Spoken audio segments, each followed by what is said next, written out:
Eu fico preocupado só com as moças, sobretudo, que têm essa relação com a maternidade, no sentido de que, vou falar um nome que eu acho que vai pegar muito mal, assim, mas acho que não tem outro nome, né? Mas com uma relação quase de obsessão com isso. Porque nem tudo que é natural para a espécie é natural para o indivíduo. Se você passasse pro pessoal aí, qual o sentido da vida?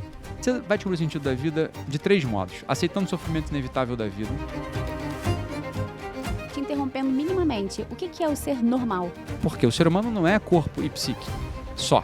Eu queria até trazer a parte até da FIV mesmo, da fertilização in vitro. Tem uma boa parte da sociedade que olha para essa discussão de ideologia de gênero e não está de acordo, que essa é a resposta acerca do que é o homem e a mulher. Sabe muito bem, os médicos estão reclamando, estão cada vez ganhando menos, reclamando sobre o plano de saúde. Se o médico ele não está comprometido de algum modo a crescer pessoalmente em cultura, em humanidade, em relacionamento humano, em visão transcendente da realidade, ele vai valer muito pouco mesmo. Qual foi o objetivo principal de você fundar, né, a Faculdade Mar Atlântico?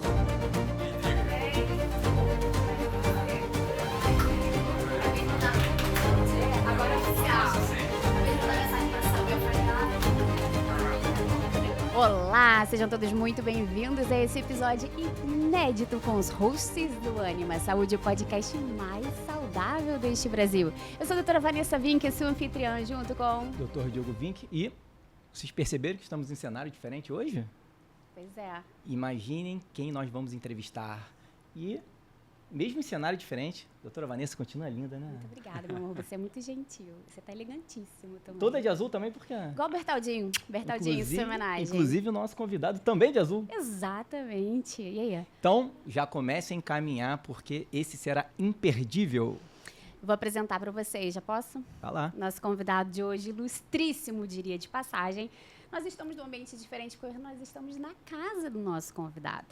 Ele é médico, psiquiatra, educador, escritor de inúmeros livros, fundador da Faculdade Mar Atlântico. E o mais importante de tudo, casado com a Sami Marcilli e pai de 8 filhos. Carioca, diretamente de Vila Isabel para o mundo! Seja muito bem-vindo ao nosso episódio de hoje, doutor Ítalo Marcilli. E aí, beleza? As ordens, hein? Obrigado por terem vindo. Imagina, obrigado Na você pelo próxima, convite. se eu tiver outro convite, eu vou lá na casa de Você tá vocês. super convidado É só a agenda que tá sempre. muito ruim pra conseguir sair daqui, então foi o que a gente conseguiu. A gente montou esse estúdio aqui pra... E ficou pronto. sensacional. Acho que ficou bom também. Mas Pô, um tempinho pra vamos gente ver. você vai arranjar. Claro, não com vai? certeza, com certeza. Então Só vamos... convidar. Toda semana tem um convite pra ele, né? Mas vamos lá. Exatamente. Vamos pegar essa agenda aí, quem é a dona dessa agenda aí, pra carregar esse homem pra lá, né? Vamos lá, então vamos aproveitar pra falar sobre saúde, né? Bora. Tema bem Tuas quente. ordens. Maravilha. Bom, Ítalo, eu queria saber a sua opinião. É nítido hoje, e é o que a gente debate muito no nosso podcast lá, sobre a crise na medicina. Né? Então, a gente observa hoje uma desvalorização absurda da relação entre médico e paciente e médico também. Eu acho que uma desvalorização do ser humano mesmo, né? E muitos médicos também estão sendo desvalorizados pela própria profissão. Vários colegas desistindo da medicina. E aí você, como colega médico, como fundador de faculdade, eu queria saber a sua opinião. Se essa é uma crise da medicina ou uma crise humana mesmo? Tá, essa é uma pergunta boa. Eu acho que é o seguinte, Diogo Vanessa, esse é um assunto que vocês estão me botando assim de bate-pronto, mas é um assunto que eu já refleti algumas vezes na vida, né? Então acho que eu consigo, sei lá, elaborar, compartilhar aqui alguns pensamentos que eu já fiz sobre esse tema algumas vezes. Então, acontece o seguinte, o médico, num certo momento da história, ele não gozava de nenhum prestígio social, tá? Também. Então, o médico, ele era um gênero de padeiro, tá? A gente está falando isso dos primórdios ali, do início do... Vamos imaginar o recorte do mundo ocidental. Então, vamos imaginar antes do século XII, talvez. Tá? O que acontece é o seguinte, as pessoas tinham doenças, que a gente hoje considera doenças. A própria entidade doença, ela era uma entidade que ela era bastante discutida na época. Quer dizer, a gente não tinha os critérios de diagnóstico e classificação, né? Imagina só, a fisiopatologia, ela não é alguma coisa que veio junto com o conhecimento desde os berços da humanidade, né? A fisiopatologia, ela vai sofrendo alterações ao longo da história e a gente está num momento específico também, que os modelos hoje são modelos, né, bioquímicos e biofísicos. E que, claro, eu acho que eles conseguem explicar com uma boa qualidade uma grande parte do que a gente considera, do que a gente chama de doença também. Mas olha, nem sempre foi assim. E provavelmente não vai ser assim. Daqui a pouco, né, não precisa ser muito esperto para descobrir que alguns outros modelos vão nascer, vão surgir e vão substituir os modelos vigentes. Hoje são os modelos bioquímicos e biofísicos, que é o que a gente aprende na faculdade e tal. Você vê, eu estava lá na faculdade, lembro de um colega que, não, estou falando de 2002, né? Então, 2003, ali no iníciozinho da faculdade, a gente estava estudando fisiologia cardíaca. E primeiro período, segundo período. E um colega que era meio pão duro, ele não quis comprar o livro, né? Não quis comprar o Guyton. E usou o Guyton do pai dele, que também estudou medicina, que também tinha estudado medicina, então era um Guyton da década de 70. E eu lembro que ele estudando, a gente estudando lá, a parte da fisiologia cardíaca, da contração muscular, estava escrito assim, ó, suspeita-se, década de 70, que o cálcio esteja envolvido na contração muscular. Né? Então você vê, a gente hoje tem ideia, estamos em 2025, que as coisas sempre caíram do pé maduras. Não, né? Não.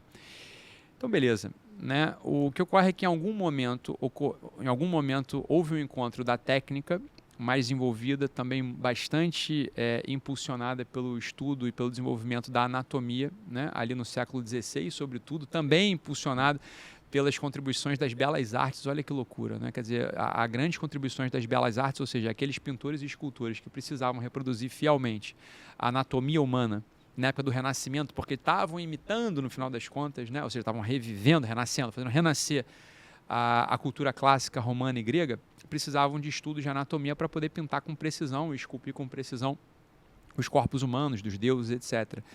Então, impulsionado por isso, houve um avanço da medicina, com a técnica também disponível e vigente na época, sobretudo a cirurgia. Né? Então, pulsões, lancetagens, amputações, etc., ganharam um vigor ali a partir do século XVI e, então, a medicina começa a se tornar mais resolutiva, mais eficiente, desconectada daquele campo de pagelança, ou daquele campo xamânico, ou do campo de bruxaria, ou do campo de magia, que havia uma grande conexão entre medicina e as ciências de cura de tipo espiritual. Né? Até então, bem, ali no século XVI ela se desconecta e começa a ficar bastante eficaz, e a medicina sofre de um grande prestígio nas cortes. Né? Então, cada príncipe ou cada principado e o pessoal da corte tinha seus médicos que faziam parte ali do convívio dos nobres. Olha que coisa interessante. Então, um sujeito que não era um nobre, um sujeito que estava filho de comerciante no início, né? Ou um sujeito filho de padeiro, ele, né, se conectava com algum outro mestre médico, aprendia aquele arte, aquele ofício, e depois, né, de alguma proficiência, ele entrava na corte. Então a medicina ela se tornou um grande campo de ascensão social e de prestígio social. Quer dizer,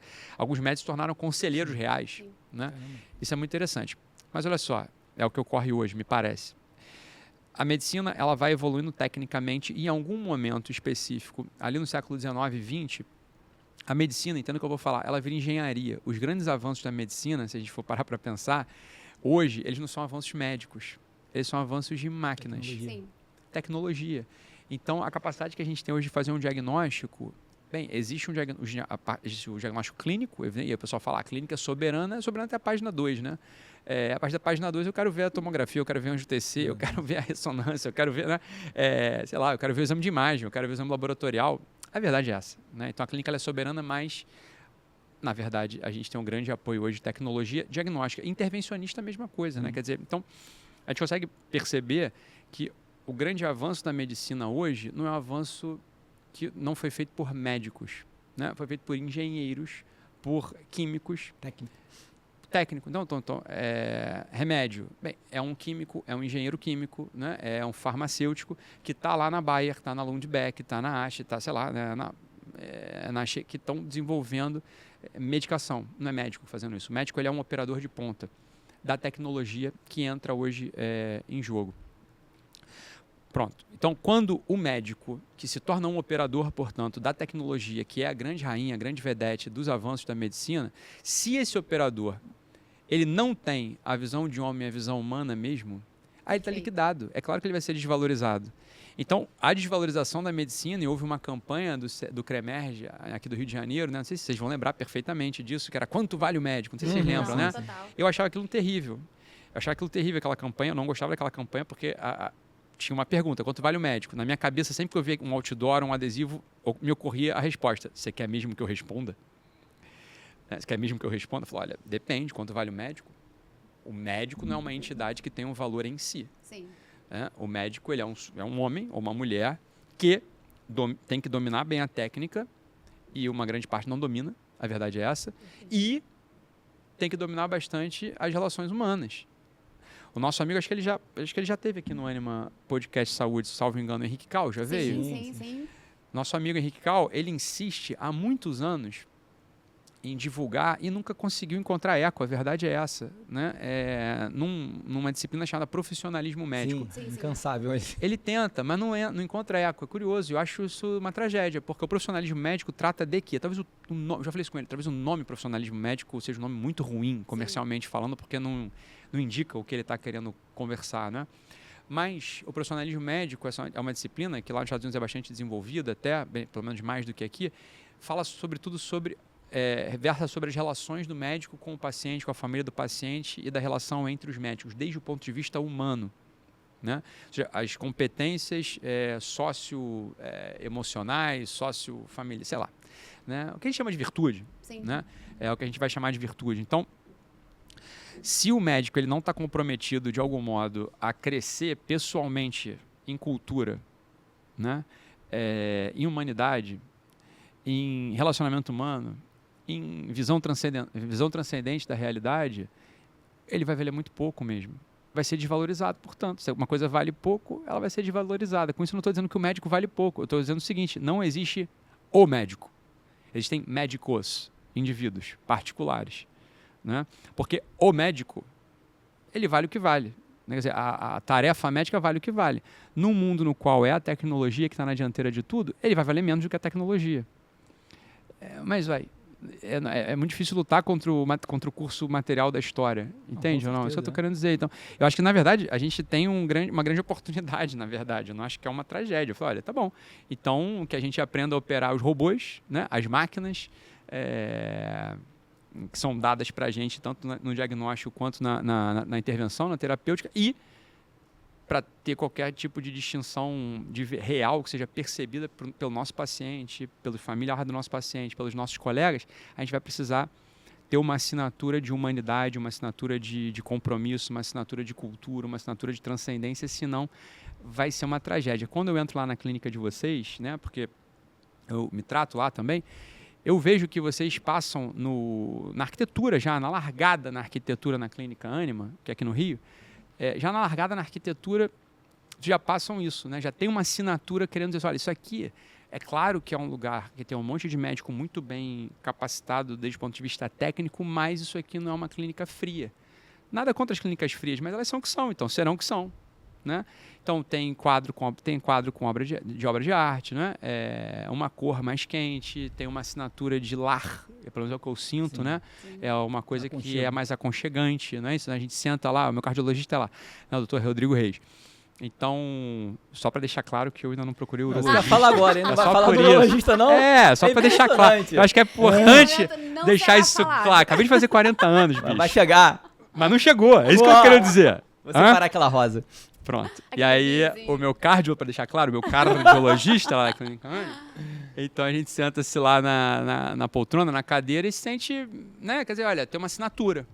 E depois a verdade é que os profissionais que estão com vocês, eles também têm uma grande distinção nesse ponto. Pronto, a gente sente, mais se sente bem. Além de se sentir bem, a gente encontra ali resposta para alguma coisa que a gente está procurando. Porque quando a gente está com a saúde ferrada, né? Ou está com uma dúvida acerca da nossa saúde, é claro que a gente quer a competência técnica, mas não só. Sim. Né? A gente quer alguma coisa a mais. É nesse algo a mais que eu acho que é um prato cheio para os médicos hoje se distinguirem. Mas é um prato cheio. Não, o que você fala, eu converso muito com os acadêmicos, né? Que querem buscar esse lado. Porque o que é hoje? É um médico reclamando. Você sabe muito bem, os médicos estão reclamando. Estão cada vez ganhando menos, reclamando sobre plano de saúde, abrindo milhões de faculdades. Mão de obra barata. Se tornou uma mão de obra barata, exatamente. Mas esse cuidado, esse acolhimento, poucos têm. No entanto, que nós tivemos que montar uma clínica, uma sociedade, para juntar uma equipe médica que tenha esse olhar. E, sinceramente, é um mercado enorme, mesmo para isso. Porque na minha visão, eu penso assim também, né? É um mercado, a medicina, cada vez mais tecnológica que venha. Quando o Diogo ali falou da crise da humanidade ou a crise da medicina, eu acho que elas se entrelaçam na realidade. Foi perfeitamente tudo que você falou, porque se a pessoa não tiver até o autoconhecimento, não souber o que ela realmente quer fazer ali, né, servir, enfim, ter um outro olhar em relação à alma humana, a tecnologia vai acabar com a relação médico-paciente. Ela vai fazer melhor. Exatamente. Ela acaba fazendo melhor. Exatamente. Porque a relação médico-paciente aqui ali, por mais que a clínica, né, por mais que a gente tenha realmente muitos exames, ainda você tocar no paciente, você examinar o paciente, você ouvir, porque as pessoas não têm tempo nem para ouvir. É o que eu falo, se você sentar e conseguir escutar seu paciente, ele te fala tudo o que ele tem. Só que as pessoas não conseguem nem ouvir hoje em dia. É verdade. Tem duas coisas que causam um grande mal-estar. É um robô tentando ser um humano e um humano tentando ser um robô. Exatamente. Então, é aí que está o nosso diferencial. Nós somos humanos que podemos tentar ser humanos, né? E aí a gente vai se distinguir pra caramba, no fundo, né? Eu posso dizer sobre experiência mesmo, né? Eu saí da residência já num serviço forte, operando. Provavelmente na minha geração fui um dos que mais operei. Mas até então eu só operava. Não tinha esse sentido da medicina profunda que nós estamos falando aqui. Sim. Enfim, até te conhecer, essa é a realidade mesmo, e aprofundar o que você passa sobre filosofia, que eu também acho hoje um absurdo. Não ter uma cadeira de filosofia ou que seja uma de psicologia dentro da medicina. Você aprender a lidar com o paciente. Né? Ok, eu operava, tratava bem, mas faltava algo ali na medicina. Sim. Esse olhar para o paciente. Eu acho que assim, até quando a primeira coisa que você entra na faculdade de medicina, eu escuto, a primeira coisa que eu escutei, Diogo, não se envolve com o paciente. Né? A nossa geração escutava muito isso. Isso. Como é que eu vou tratar sem me envolver com o paciente? É. Né? Sem ter esse calor do paciente. Claro. Então, eu digo hoje, com esse olhar mais profundo, a medicina mudou totalmente para mim. Às vezes, você não chega naquele diagnóstico, mas você consegue acolher aquele paciente, aquele casal no que precisa. Isso tudo muda. Né? Como é que você vai ter um diagnóstico se você não conquistar aquele paciente? Você é algo frio. Né? E parece que hoje essa medicina moderna, exames são é fundamental, mas vejo o pessoal ultrapassando, né? Às vezes pedindo exames sem saber nem o porquê. É claro. Mas também, assim, a nossa visão mudou muito porque a gente mudou muito. Sim. Isso também é super... Isso é exatamente. Um pouco que você está dizendo, exatamente. E por que a gente tem essa questão, assim, para você? Porque a gente vê muita mercantilização da medicina em muitos pontos. Porque quando você acaba ficando muito técnico e muito afastado do paciente, você acaba, por si só, indicando muitos procedimentos ou, então, técnicas invasivas. E eu queria até trazer a parte até da FIV mesmo, da fertilização in vitro, que é algo que a gente pega bastante dentro do nosso consultório, porque a gente trabalha muito com os pacientes que nos procuram em relação à base da infertilidade. E a gente vê a mercantilização desse procedimento, porque é muito mais fácil hoje em dia, através da tecnologia, que é tudo isso que a gente está falando, e da falta do olhar humano para aquela alma humana, você indicar um procedimento sem nem ao menos saber se realmente, de fato, não exista nada naquele organismo que esteja prejudicando a fertilidade daquele casal, né? Da saúde do homem e da mulher que importam, né? Então, é o que a gente fala, às vezes chega lá, só por si só, já entrou no nosso consultório um obeso, e com indicação de FIV, a última coisa que ele tem é indicação de FIV por ser um obeso. Né? E o que eu quero trazer para você aí em aspectos mais morais, profundos, transcendentes, que nós todos temos a mesma visão em relação a isso. Né? A necessidade da FIV hoje em dia, você acha que é mais uma necessidade humana mesmo, ou assim, a demanda cultural atual do momento? Por causa das mulheres. Enfim, entrou anticoncepcional, anos 60, e joga, rasga e bota, queima sutiã, e vamos tomar anticoncepcional, e temos ali uma vida sexual aberta, literalmente, por mais que o anticoncepcional ele tenha vindo ali para ser contraceptivo, ele favoreceu a sexualidade da mulher, que na época não tinha, então ficava em casa com os filhos, pôde trabalhar e colocar muitas coisas à frente disso. Né? E aí, hoje em dia, a gente vê esse boom de procedimentos invasivos, talvez não necessários, né, em prol dessas mulheres. Então, essa necessidade dessa eu quero para ontem também, quando você decide ter, eu quero ter um filho para ontem agora, né, e aí você também não tem aquele tempo de ser investigado.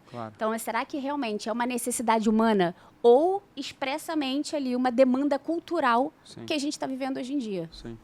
Eu acho que tem que ter muito cuidado, né? Pelo menos eu tendo a ter muito cuidado, sobretudo, primeiro, porque eu não sou nem urologista, né? E nem estou tratando diretamente da fertilização. Eu sou ginecologista também. Então, eu acho que também me põe num lugar muito adequado para falar isso, dado que eu não vou falar nem sobre as causas, né, orgânicas de fertilização. Eu não penso nem assim, na parte técnica, não, sabe? Eu penso mais na parte transcendente mesmo, assim, da evolução humana. Então, da vida imediatista e hedonista que a gente vive, por exemplo, sabe? Eu acho que é o seguinte... Tanto do paciente quanto do próprio profissional. Do próprio profissional. Eu acho que é o seguinte, por um lado, para o profissional, é um mercado, né? Sim. Quer dizer, é um mercado que dá bastante dinheiro. E mais que dá bastante dinheiro, ele é bastante eficaz até em alguma medida, né? Quer dizer, é bastante eficaz dado que qualquer resultado é um bom resultado, no Sim. sentido de que a pessoa já não estava conseguindo mesmo, né? Então vamos tentar não, e né? todos Já tem não. todos aqueles casos que forem bem sucedidos, é eficaz, né? Sim, sim. Então, desde o ponto de vista do profissional, se é um profissional que realmente ele não tem uma visão de mundo completa, né? Ele tem uma visão de mundo limitada, né? Aquilo vai ser um prato cheio para ele no fundo, e vai fazer, e vai desenvolver, e vai investir em clínicas, vai investir na sua carreira, e vai fazer FIV pra caramba, né, e tal. E do ponto de vista do casal ou da mulher, né, talvez seja até mais prevalente o número de mulheres que se afetam com isso do que o homem, né, então o casal deve chegar, mas as mulheres talvez sejam os grandes os motores, né, em prevalência, né, claro que sempre. Acho que é natural também o desejo da mulher de ter filho, Sim. né? Em algumas, né? Então, uma parte da vida hoje, a gente sabe, é só um diagnóstico, né? Uma boa parte da vida da mulher jovem, ela não está pensando necessariamente em ter filhos, ela está querendo desenvolver outras dimensões da sua vida, então a sua carreira, o dinheiro, encontrar mesmo um parceiro, como se chama hoje, né? E aí a gente vai vendo que as coisas elas são diferentes do que eram até aqui. Sim. Esse é o grande ponto. Quer dizer, quando, por exemplo, as pessoas me apresentam certas questões, me apresentavam no consultório, a verdade é que com muita humildade, o ser humano, aquele sujeito que estuda o ser humano no fundo, a antropologia, as ciências da mente, as ciências sociais, a gente tem respostas, Vanessa, Diogo, para algumas questões, para outras a gente não tem resposta. Ou seja, a resposta é muito difícil de dar, porque não tem tecnologia acumulada, tecnologia humana que eu quero dizer, né? Não é tecnologia de ferramenta, não tem estudo, vamos chamar assim, acumulado, para a gente conseguir responder a certas coisas com segurança, né? Então, por exemplo, né? Até o advento das técnicas anticoncepcionais, bastante difundidas, né? Então vamos marcar ali década de 50, 60. Pode ser? Né? Que aí difundiu mesmo, né? A pílula anticoncepcional realmente virou algo que entrou na cultura, década de 60, né? Então pronto. Até a década de 60 do século passado, não ocorria a ninguém, Sim. A mentalidade de anticoncepção. Isso não existia. Ou seja, o que eu quero dizer é o seguinte, vamos lá, de modo consciente, a nossa civilização, ela tem uns 5.000 anos, né? Se pegar a hebraica, vamos pegar, não vamos exagerar, 2.500 anos de civilização, vamos marcar ali no início da filosofia na Grécia. Então tem 2.500 anos de estudo, de pensamento, de condução, de orientação, de observação. São 2.500 anos para os quais não entrou na discussão a questão de anticoncepção. Não tinha essa ideia de não ter filhos. Filhos era o quê? Uma consequência natural de estar casado. Não é nem querer ter filho, nem não querer ter filho. Não, eu sei que é difícil hoje imaginar isso. Mas, quero ter filho. Não era essa, não tinha nem essa não possibilidade. Não tem essa categoria, quero ter filho. Se não tem categoria, quero ter filho, não tem categoria, não quero ter filho. Exatamente. A categoria era, casamos-nos. Exatamente. Jogo. E de modo, às vezes, muito pouco romântico também. Por que se casa? Ora, casa-se porque a gente precisa estar junto para que a gente possa montar uma família, para que a gente possa cultivar melhor a terra e para que a gente possa, sei lá, ter filho, e é assim que se faz. E vivia-se assim, né? Sempre se viveu assim. E uma grande parte das respostas para as perguntas, o que é o mundo, o que é o homem, elas eram compartilhadas socialmente. Né? Então, o que é o mundo, o que é o homem? Ora, aqui para o Ocidente, o que é o mundo? O mundo é esse lugar no qual nós vivemos, que foi criado por Deus, e esse é o mundo. Né? E o que é o homem? O homem é aquele sujeito que nasceu, vai morrer, tem uma alma, pode ir para o céu, para o inferno, para o purgatório, ele tem que dar glória a Deus, tem que ser uma pessoa boa, tem que, né? Não pode roubar, não pode matar, não pode fazer as coisas que estão lá escritas no mandamento, inclusive, né? Nos mandamentos. Então é isso. Na década de 60, com o advento da tecnologia específica chamada anticoncepcional, aparece uma questão. Oi, caramba. O que será que acontece se eu tiver uma vida que eu não tenho filho? Né? E não tenho filho. Agora, isso também não aparece espontaneamente. Se a gente for pegar a mesma origem, é uma campanha enorme. Sim. É uma campanha enorme. Sim. É uma campanha enorme. Caminhões de dinheiro, né? Bilhões e bilhões de dólares foram derramados nessa campanha anticoncepcional por uma visão de tipo religiosa, inclusive. Anticristã, anticatólica, anti-ocidental. Antinatalista. Que é antinatalista. Né? Então, mas é uma história que eu não quero entrar aqui, porque isso fica sim, parecendo teoria da conspiração, mas está tudo documentado. Não, com certeza. Está absolutamente documentado, né? Não estou nem indo por esse lugar. Então, a partir da década de 60, tem uma inflexão na cabeça das pessoas onde aparece para ela a dúvida de quero ter filho ou não quero ter filho. Sim. O fato é que é muito pouco tempo, década de 60, bicho. A gente tem, sei lá, 60 anos só, em 2.500 anos de história da humanidade documentada, de reflexões acerca do que é o ser humano, que é o mundo, tem 60 anos só de que a gente está observando o que acontece com essas pessoas que colocam para dentro de si essa pergunta. olha, o que acontece não sabemos ainda, a gente vai precisar de tempo histórico para poder dar essa resposta. E até, eu acho, metodologicamente, é impreciso afirmar que essa pergunta é a causa das neuroses atuais, da epidemia de suicídio, da epidemia de depressão, Sim. da epidemia de solidão, da sensação de solidão.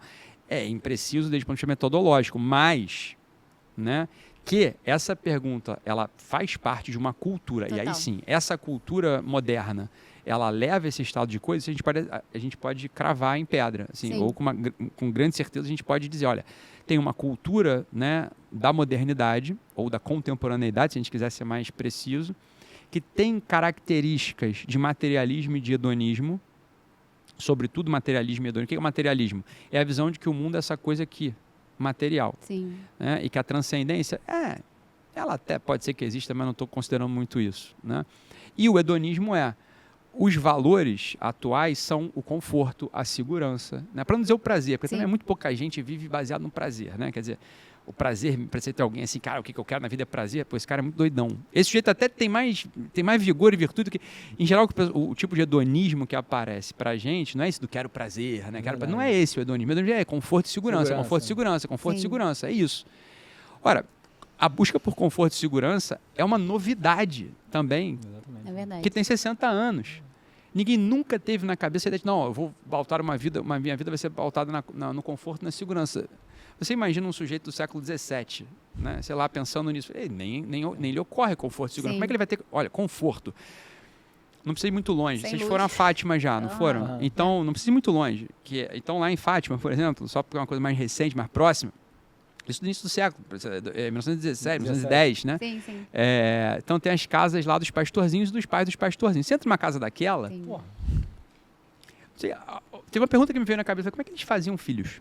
Sim. Porque a cama do casal era do lado Do da cama lado das do outro, crianças. né? Assim, como é que eles faziam um filho? Né? Fazendo mato, provavelmente. Eu fiquei pensando isso das minhas avós. Minha avó teve 8 filhos. Eu fui na casa da minha avó, era igual dos pastorzinhos. Lá em Portugal, como é que meu avô e minha avó namoravam? Porque, né, sei lá, não tem nem espaço. Devia namorar no mato, fazer filho no mato, de verdade. Então, assim, a ideia do conforto e da segurança não era uma categoria.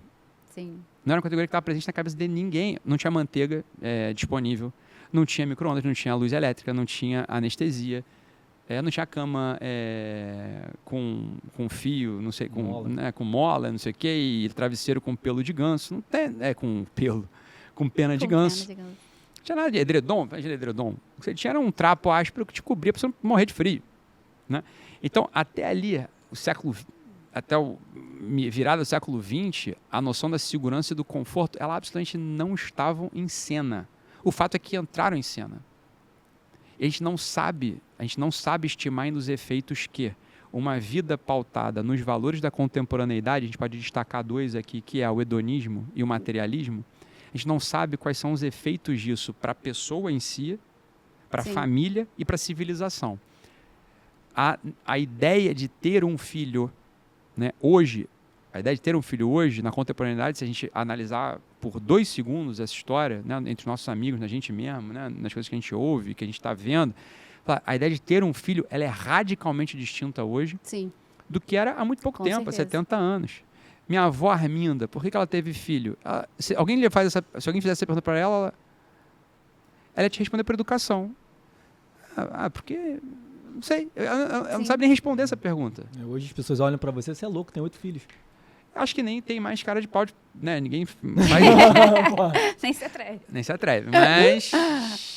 Mas que pensa, eu não sei o que pensa, também não tenho nenhum interesse em saber o que pensa acerca de mim, dado que, né, quem educa meus filhos sou eu.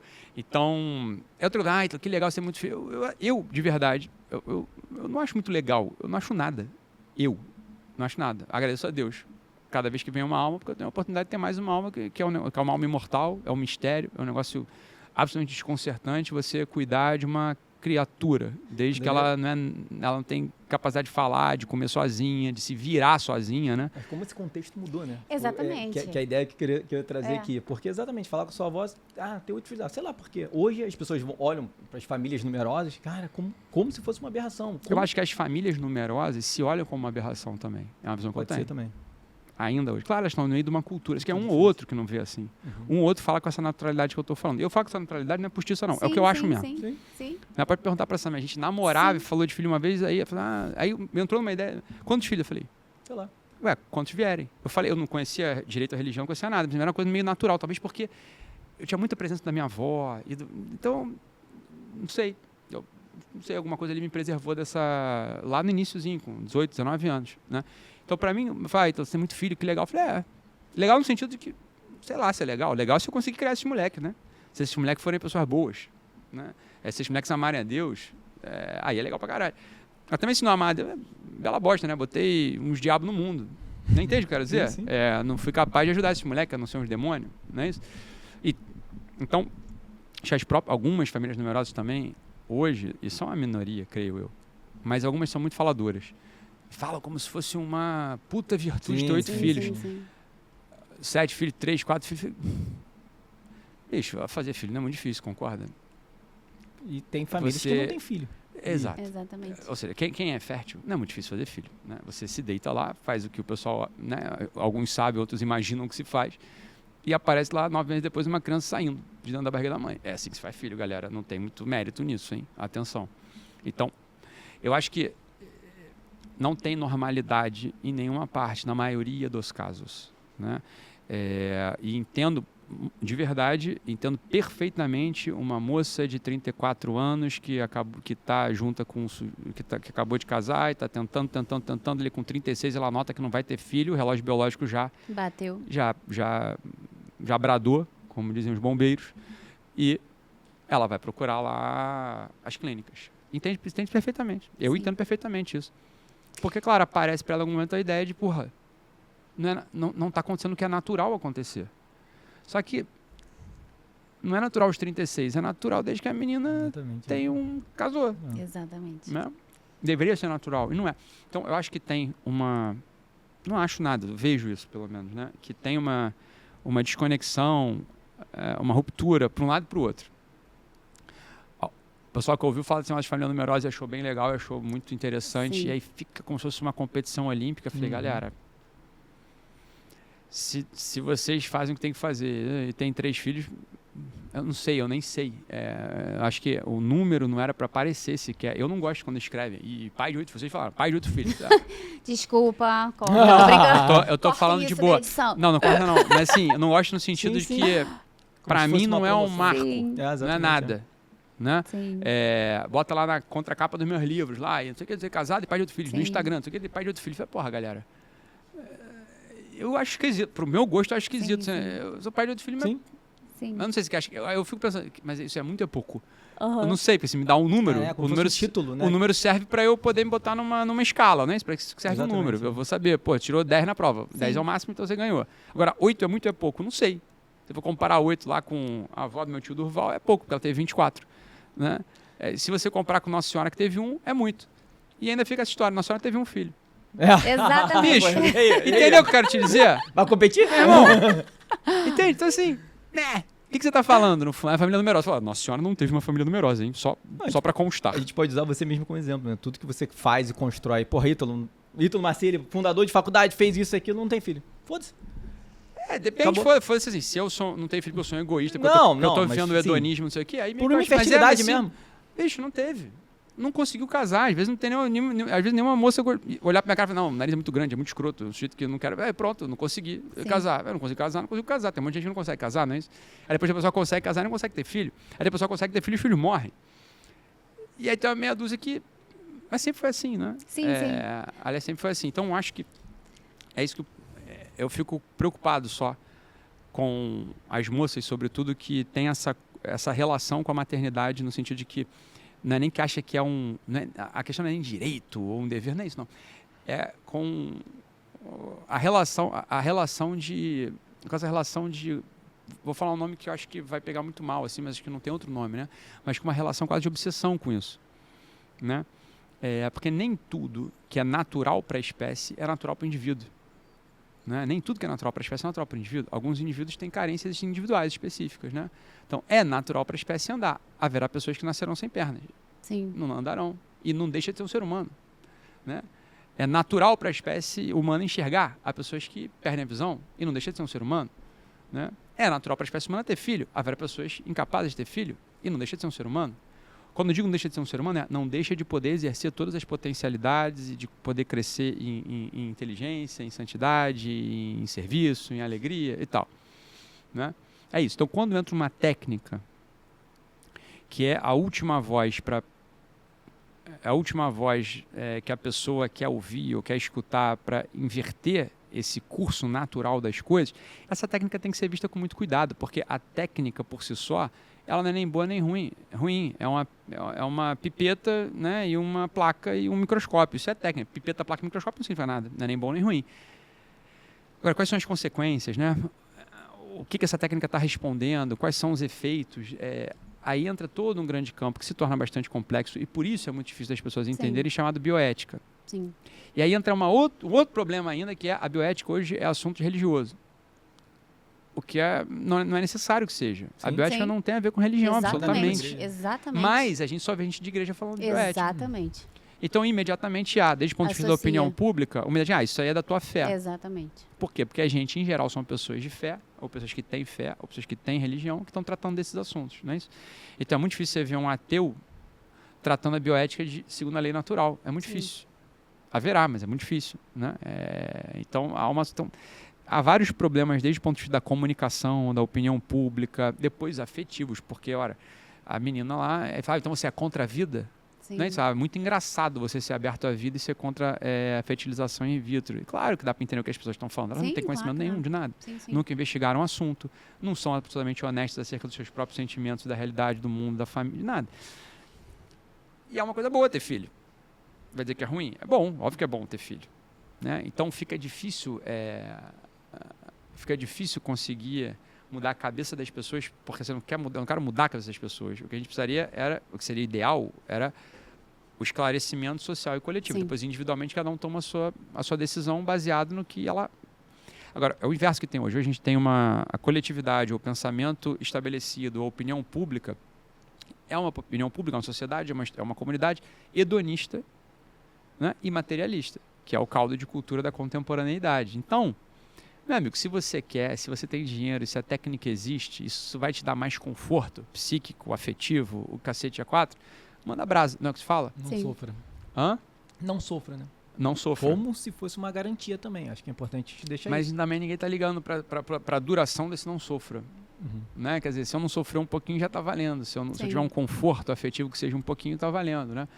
Então, eu acho que existe um grande problema, existe uma grande questão, que é um grande problema, que é o que a gente faz com essa técnica que entrou numa cultura específica, cujas duas grandes vedetes são o conforto e a segurança, né? O materialismo e o hedonismo, cada uma num plano. E tem umas técnicas, que não é a única, né? A FIV é uma delas, mas tem umas técnicas que permitem certas coisas. Sim. Esse é o grande campo da bioética. A eutanásia, por exemplo, se está sofrendo lá, mata, ué. Já tá, né? Quer dizer, ele já está sem conforto. Não é isso? Sim. E há uma técnica exatamente. Então...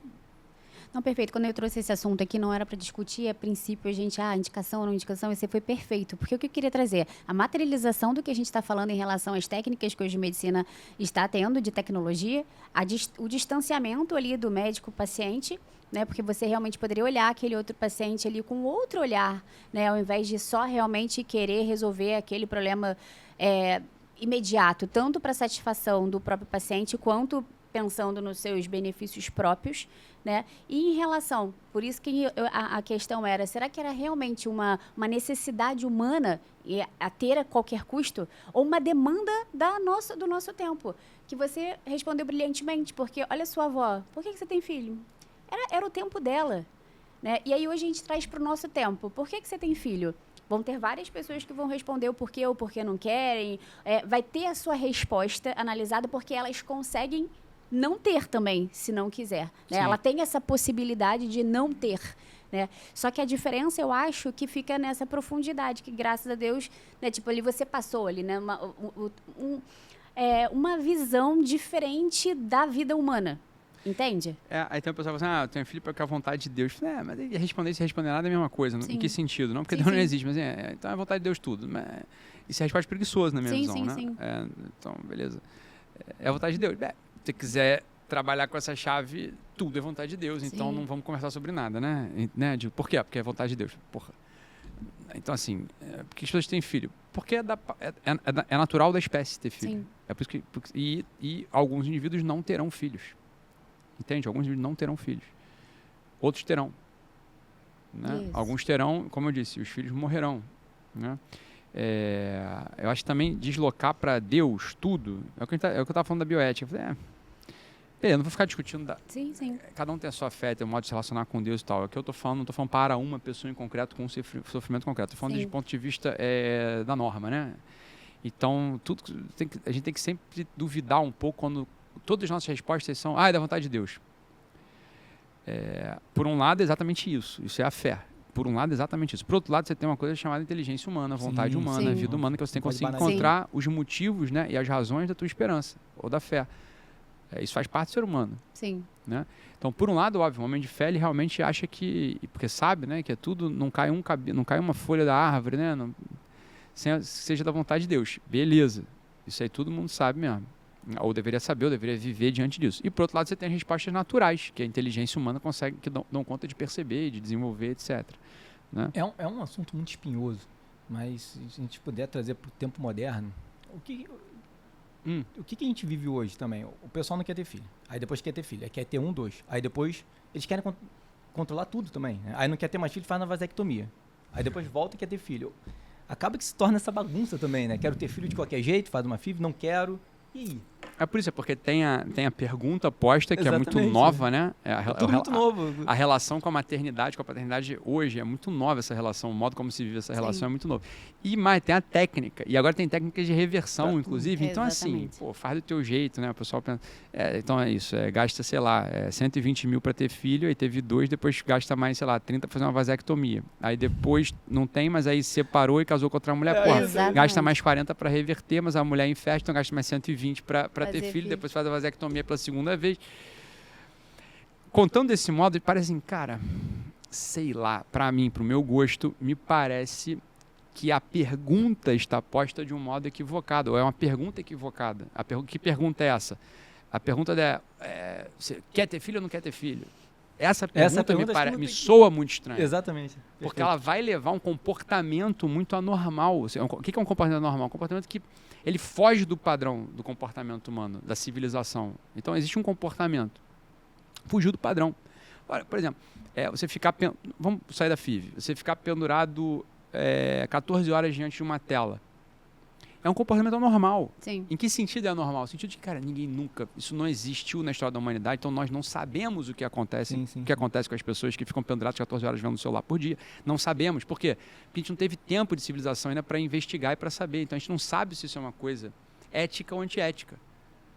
Não sei se é ético ou se é antiético ficar pendurado 14 horas por dia mexendo no celular. E impacto biológico em si, né? Então, a gente não sabe. Então, começa a sair estudos biológicos, que é o que hoje consegue se fazer, são estudos biológicos, que é o que tem voz, né? Mas existem estudos sociais, estudos morais, estudos espirituais, que esses são mais difíceis da gente conseguir produzir. Né? Mais distante porque tem muito pouca gente pensando nisso. E é distante, exato, tem pouca gente pensando nisso agora e não tem tempo acumulado de verificação. Então, eu não sei se é ético ou antiético a gente ficar pendurado 14 minutos no celular, não sei. Não dá para saber. Temos que ver, temos que averiguar. Talvez daqui, sei lá, 50 anos, a gente tenha uma disciplina que você vai, isso é antiético. É antiético ficar pendurado no celular 14 horas por dia. Por quê? Porque, olha, a gente pode explicar, isso gera tantos efeitos de tipo espiritual, de tipo moral, de tipo social, de tipo biológico, que você está degradando a natureza humana, intencionalmente, uma vez que você saiba. Sim. Né? Uma vez que você sabe disso, bem. Então, uma degradação intencional está mais ou menos consignado, que faz mal mesmo, então você não deve fazer esse negócio. Né? A gente não sabe ainda. Estou botando mais uma questão, né? Para não falar que é só a FIV. É que a FIV, aí ela tem desdobramentos que são muito mais graves, porque você está manipulando uma outra vida, que é a vida do bebezinho. Né? E uma parte dessas vidas vai ser descartada, vai ser manipulada, vai ser congelada. Então, aí a FIV em si, não a pipeta, o microscópio e a placa, né? Isso em si não é nada. Mas o procedimento em si é imoral. Imoral por quê? Porque está manipulando uma vida de modo arriscado, desde o princípio. Desde o princípio aquilo é muito arriscado o que está sendo feito ali. Arriscado diante do quê? Diante de um princípio fundamental que é o direito à vida, né? Então, você não pode manipular, o ser humano ele não pode manipular a vida conforme ele queira. Eu não posso dispor da tua vida e você não pode dispor da minha vida, né? Isso é um princípio pétreo, uma cláusula pétrea. Não é só da Constituição, não. É da lei natural, né? Que, por acaso, a nossa Constituição até faz eco. Faz eco para a lei natural, né? Quer dizer, eu não posso dispor da tua vida como eu queira, né? Mas está muito claro, entre dois adultos. Quando a gente está falando de uma vida, né, ou de uma pessoa que não tem braço, não tem cabelo, não tem olho ainda, né, não tem perna, lembra que é uma sociedade materialista, ou seja, reconhece matéria. Ora, parece que aquela matéria não é matéria de gente, pô. Parece que aquilo ali é um espirro, parece que é um catarro, né? Não parece uma pessoa. Então, uma sociedade que olha para a matéria e valoriza a matéria e só reconhece aquilo que tem forma de matéria, vai olhar para um catarro ali e falar, não, mas isso é exagero religioso. Né? Isso é exagero religioso. É o que fala, mas é um absurdo, isso não é exagero religioso, é o que é. Só que para a gente poder dizer que é o que é, você não precisa de religião, absolutamente não precisa de religião, você precisa de 2 ou 3 conceitos de metafísica.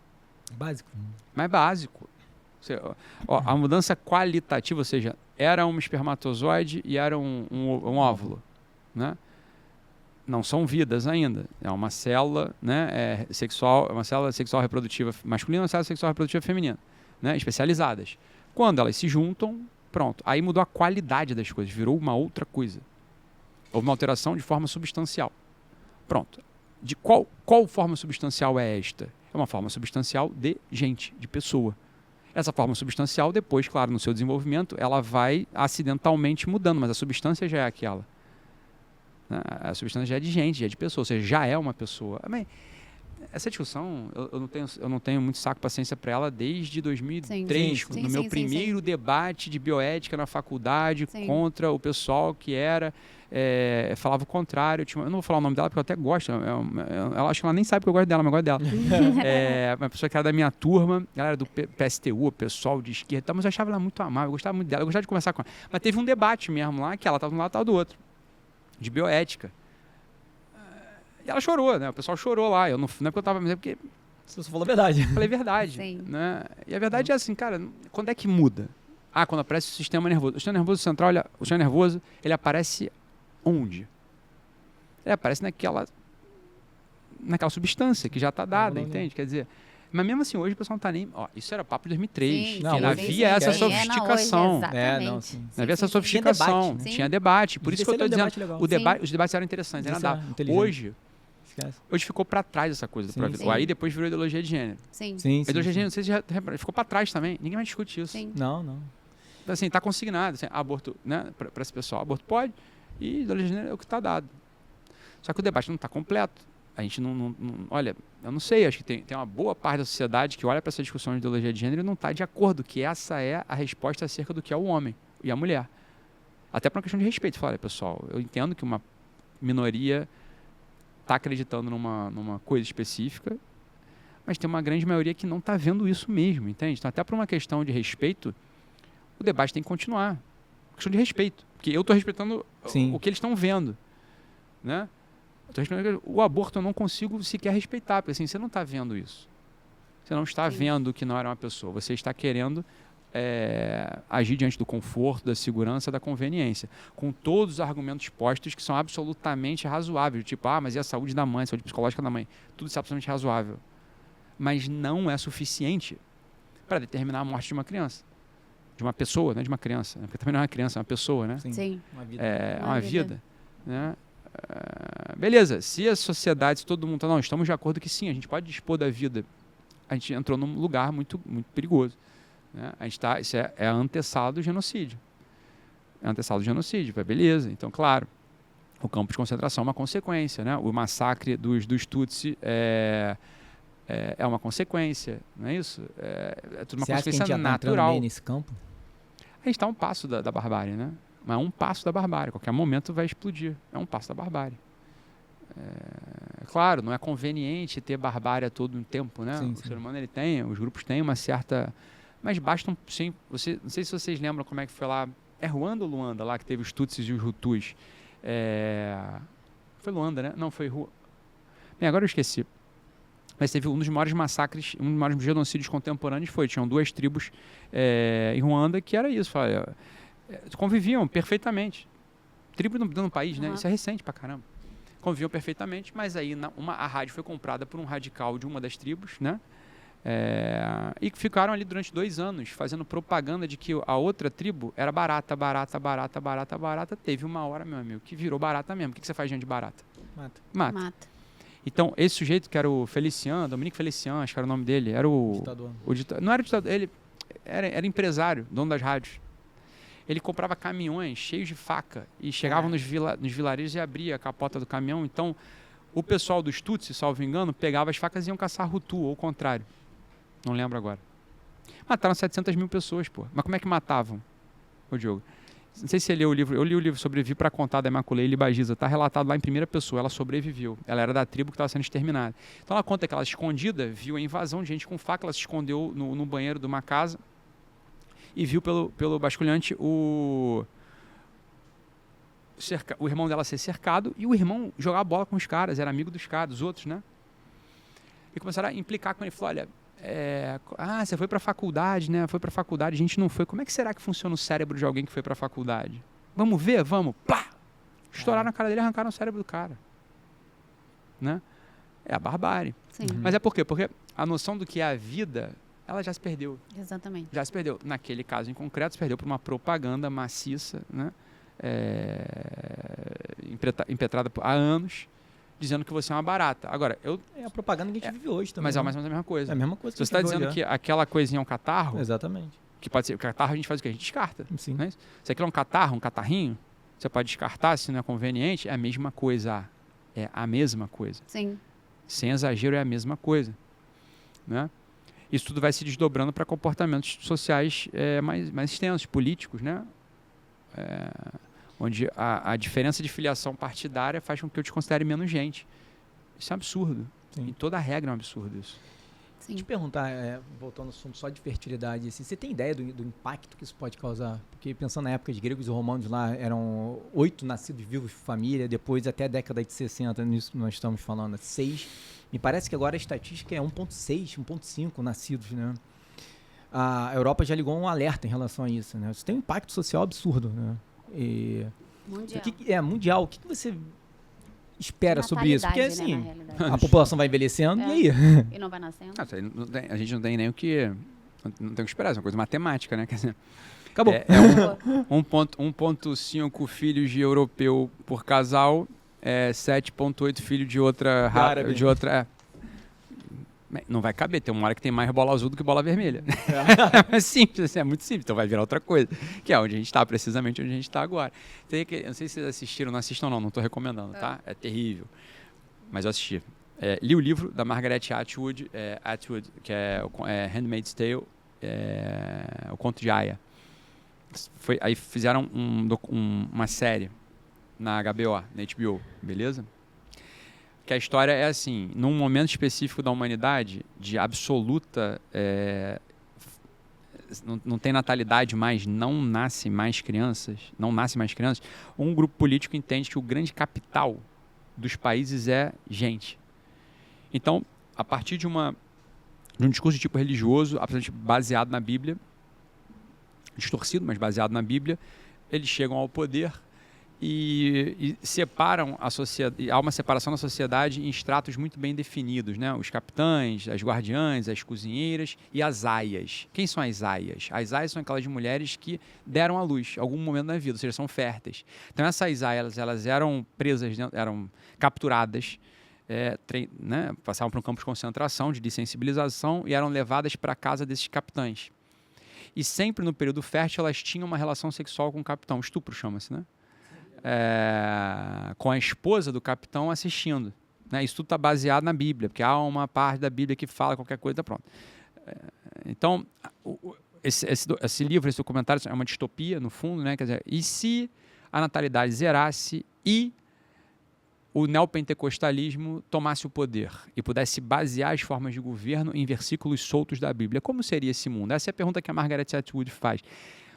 Quando eu li o livro e quando eu assisti o documentário, eu falei, olha, essa é a distopia mais próxima que a gente está. Porque quando a gente vê outras distopias do tipo Dunas, né? Sei lá, robôs andando, você olha, tem muita floresta, né, cara? Não vai acontecer, né? Não é isso que vai, o mundo não vai virar isso, né? Você tenta me convencer de outra coisa porque isso aí não é isso que vai acontecer, né? Ou então robôs morando na galáxia, cara, o ChatGPT não funciona. Não me convença que a gente vai conseguir colonizar Marte nos próximos 1000 anos, entende? É muito difícil a gente acreditar nesse tipo. A gente gosta de assistir Interestelar, mas, cara, isso não vai acontecer.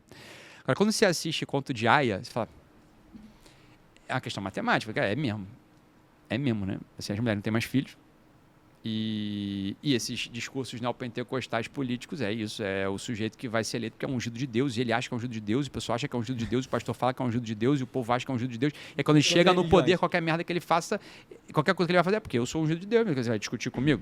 Você vai discutir comigo? Eu sou um ungido de Deus, porra. Você foi eleito por isso, inclusive, você está lá no poder porque o pessoal achava que você era um ungido de Deus. Então, esse discurso neopentecostal, eu acho grave pra caceta na política, mas muito grave. Eu prefiro um sujeito de esquerda no poder do que um pentecostal no poder. Não que eu queira alguém de esquerda. Mas prefiro. Sim. É menos grave. Hoje, no momento histórico que a gente está, é menos grave. Porque um mundo que a gente está é muito doidinho. Sim. É Falar muito doidinho. Mundo doidinho, assim, na tua experiência clínica, quais são as principais mudanças, sofrimento neuropsíquicos, assim, dos últimos anos? Tua experiência clínica mesmo, né? Tanto do tempo que você atendia e atual, né? Porque você que de toda a sua formação e experiência que você tem agora com faculdade, enfim, com os alunos, medicina, o que você... Qual é o principal sofrimento neuropsíquico dos últimos anos? O que eu acho? Tem essa diferença também, igual a gente conversou ali do passado, ali da... Sim. O que eu vejo, que eu percebo, e é uma discussão que eu gosto de falar sobre ela, porque eu vejo que é uma discussão que em outros cantos está mais ou menos... Vamos lá. A depressão é um sintoma, a ansiedade é um sintoma. A gente trata como uma entidade clínica, né? Para fazer um comparativo para leigo que está assistindo a gente, é como se, acho que a maioria dos leigos sabe que a febre não é uma doença, né? A febre é um sinal, né? Ou seja, a temperatura aumentando é um sinal de que alguma coisa não está bem dentro do teu corpo, né? Ou não está bem, ou está passando por uma adaptação qualquer, né? A temperatura aumentando, depois a febre, ela vem com um conjunto de tem sintomas da febre, né? Então, moleza, dor na cabeça, ardência no olho. Então, tem um monte de coisa ali que vai vindo junto, né? Então, a febre é um sintoma. A gente tem que buscar a causa. Esse é o razoável. Pronto, buscamos a causa. Não encontramos a causa, dá de pirona, cara. Espera, observa, não é isso? Observa e espera. Gripe. Que deve passar. Virose. Aí das duas, uma. Né? Ou passa, graças a Deus, era virose, né? Passou, ou não passa, ou começa a aparecer uns caroços.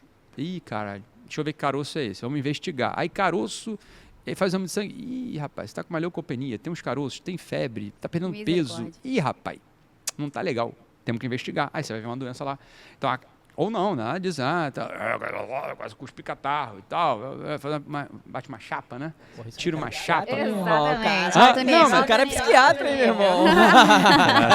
Essa aí. Se fosse ortopedia, não é isso aí, não. Então você vai lá e vai investigar o negócio lá, o que esse cara tem, não é isso? Pronto, então a gente vai lá e trata a causa. É isso que eu conto. Na psiquiatria, o que acontece? A depressão e a ansiedade, por exemplo, para pegar duas, né? A gente fala delas como se fossem doenças.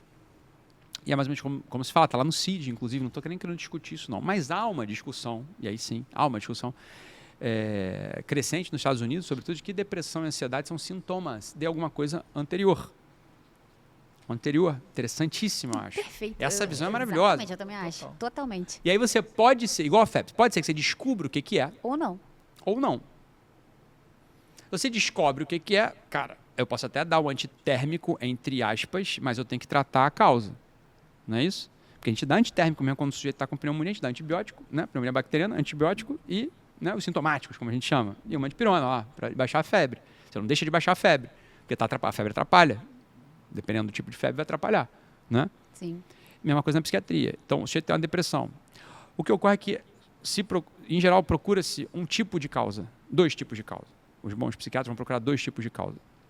São as causas de tipo orgânica, maravilhoso, vamos lá, temos que procurar as causas de tipo orgânica. Óbvio, sempre procurei as causas de tipo orgânica, porque pode ser Pode ser, o sujeito pode estar ele pode ter o sintoma de depressão, porque eu vou lá, Testosterona ele está de testosterona baixa, ele tem uma hipovitaminose chata, né? Às vezes B12 baixa é suficiente para ele ter sintomas que aparecem para a gente como depressão. Vitamina D baixinha também aparece. Às vezes coisa muito simples, você corrige isso com um remedinho simples, né? Beleza, pode ser. Então, essa causa se procura, causa orgânica. Sim. Os bons psiquiatras procuram, né? Vou te dizer, É o que você ensina na sua pós-graduação. ensinamos de também, psiquiatria. só pode tempo. Fala Tem que aí. ensinar, né? Tem que ensinar, E aí, senão não tem amplamente. como. Ou então toda a cinética do ferro alterada pode causar Exatamente. sintomas de depressão, ferritina baixa em mulher. Eu falei, cara, você vai ficar dando antidepressivo para a mulher, mas o que ela tem, É deficiência às de vezes, é alguma coisa ali na cinética do ferro que eu estou olhando que está esquisita, que eu tenho que ir lá e corrigir. Não é isso? Então, pronto, causa orgânica. Veja, tem uma comparação com a febre, né? Sim, sim. Total. Então, pronto, eu tenho que corrigir a causa orgânica. Uma vez corrigida a causa orgânica, olha, os sintomas da depressão cessam. Pode acontecer, e já vi isso acontecer centenas de vezes no meu consultório. Ou o pessoal vai para as causas tipo psíquica. É que desce mais. Tipo psíquica. O que ocorre é que a causa psíquica é muito difícil você conseguir dar um nome para ela, Vanessa, Diogo. Por Deve quê? ser mais difícil. Porque não tem forma mesmo. A causa psíquica, ou seja, o trauma, o abandono, são coisas que a gente fala, e quando a gente fala, parece que tem uma forma. Sim. Mas eu vou fazer uma experiência com vocês agora, que é muito simples.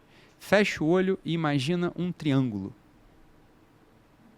Beleza. Como é que é o triângulo que você imaginou, Diogo?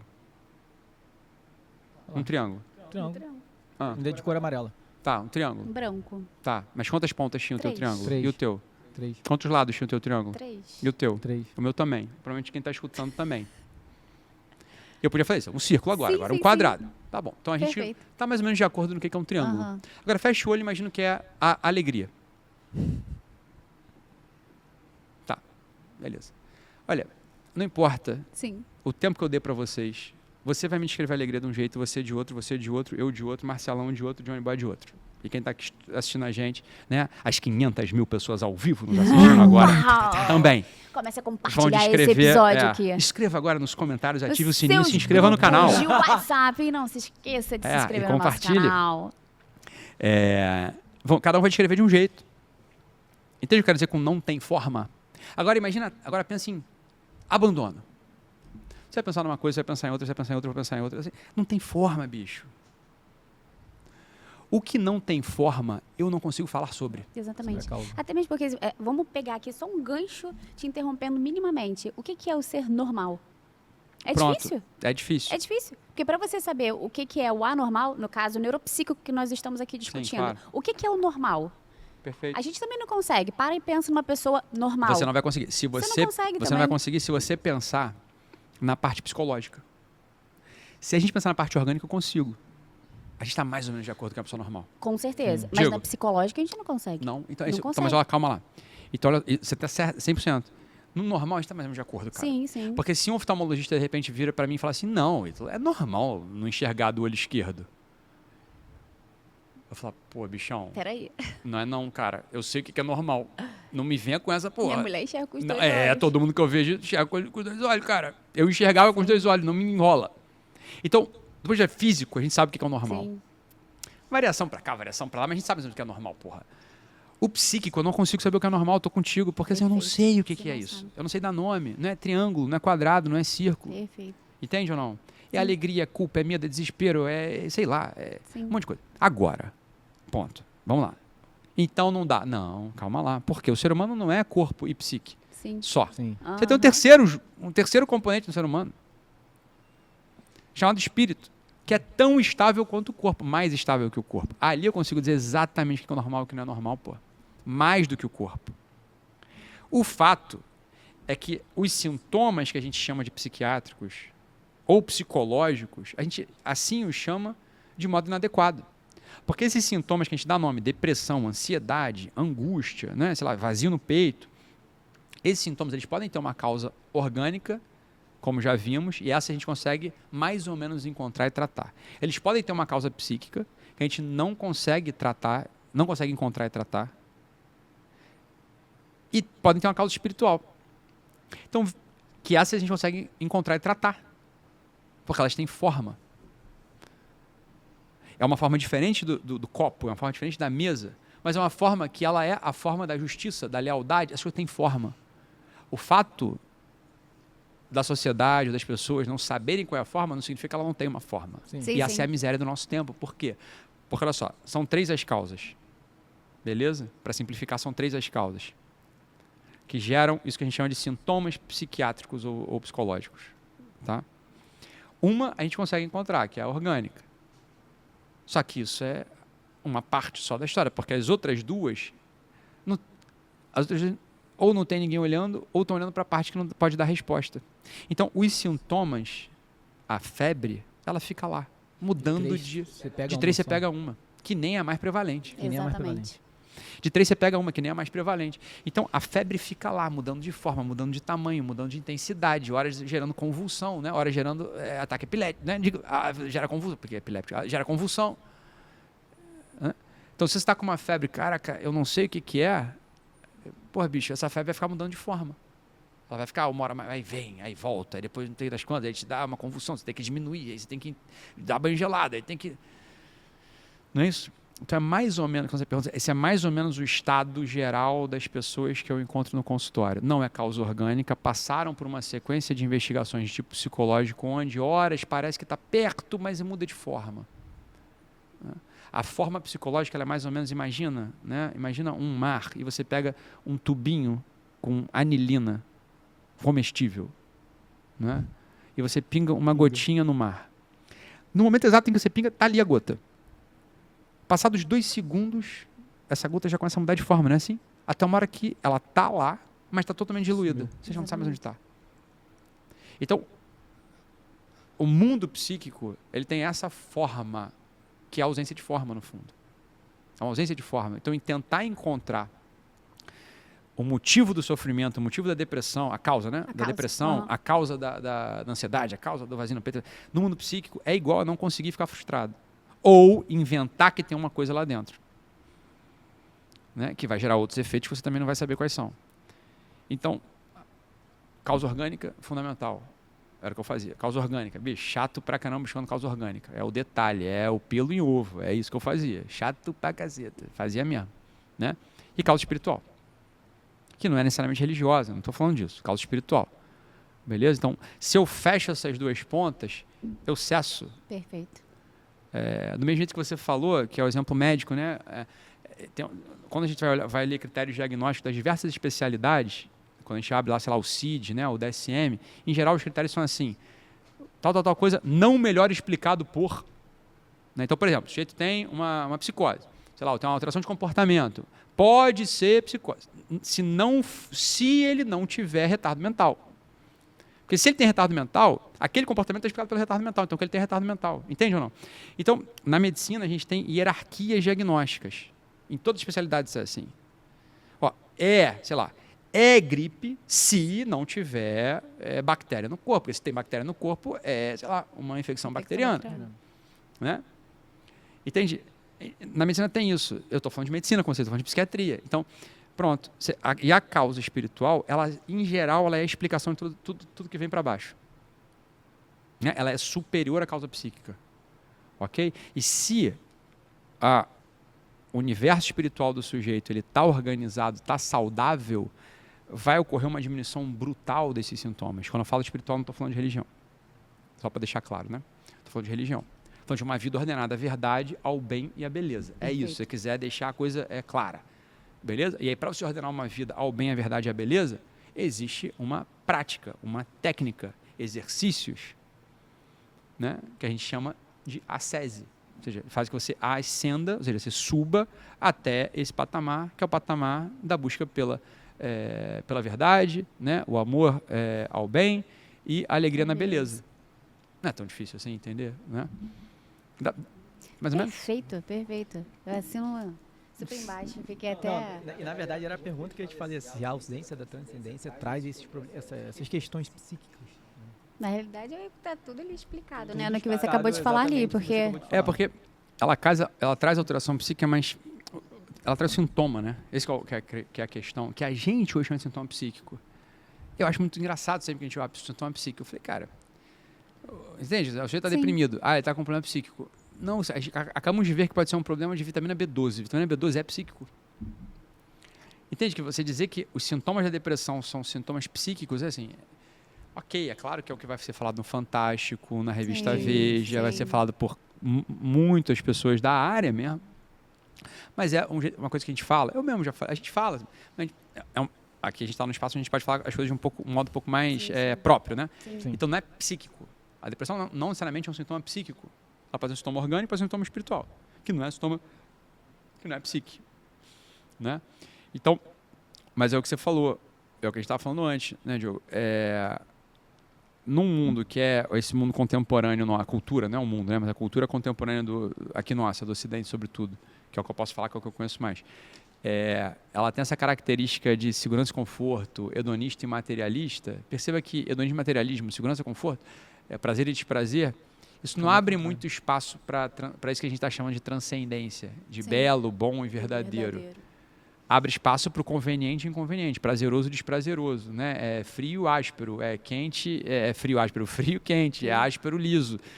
Esse é o mundo que as pessoas estão vivendo. E até pelo mundo que nós vivemos, cada vez mais distante de chegar nesse diagnóstico, de tudo que a gente falou agora, né? É um pouco, acho que sim. Cada vez mais difícil. Né? E aí entra cada vez mais a medicalização somente. E é esse ponto que eu queria até trazer para você, porque eu achei que foi brilhante. Também quero fazer um link, que eu queria saber a sua opinião mesmo, de fato.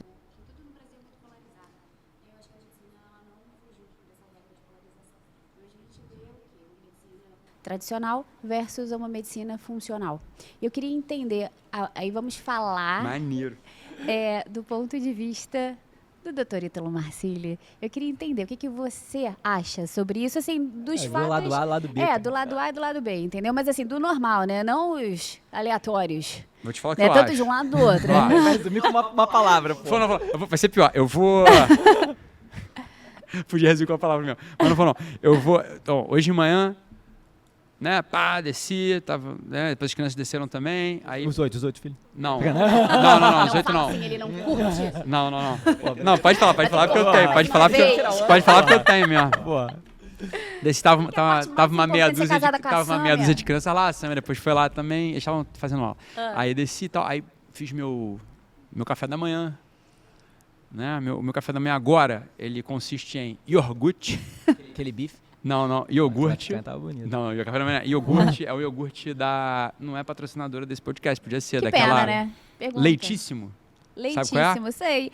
2 ingredientes. Dois ingredientes. Bota o whey, fica uma delícia. É isso aí. Então eu boto leitíssimo, 2 ingredientes. Leite e fermento de leite. Pronto.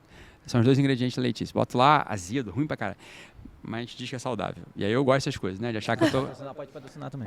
E é bom, não é que é ruim, é azedo. Eu acho bom. Mas aí eu boto whey. E eu uso um whey lá que é... Eu nem sei se é o que eu gosto. Isolado. É o whey... Como é que é o nome do whey que eu uso, bicho? Body Balance? Não, é um whey caro pra caceta, que só vende pela Amazon. Bem, aí boto lá o whey, corto 2 bananas e boto lá e misturo aquilo e como. Logo, em sequência, eu pego meus remédios, que consistem em... É isso que eu quero responder. Aí eu tenho um negócio aqui no coração que eu tô pra morrer a qualquer dia. Teu cardiologista aqui, vocês me falou. Rapidinho, cuidado que a Vanessa já pega o óculos do Ítalo pra, porra... Ela já esconde pra Eu relíquia, não hein? queria devolver Pra falar seu isso? óculos. Toda Cuidado, vez que eu vou lá na casa da Sam, eu pego um cabelinho. arranca os cabelinhos da eu Sam, pego ela é relíquia. um copinho Não, mas da dela. Sam eu acho que sim. Aqui. Você eu quis ficar com óculos. Agora, eu guardei. a coisa é, aí eu peguei, aí pronto, aí eu tomo lá, meu cardiologista também me passou, que eu tô pra morrer qualquer dia dessas porra do coração. Aí eu tomo lá, estatina, eu sei, mas estatina, não sei o quê.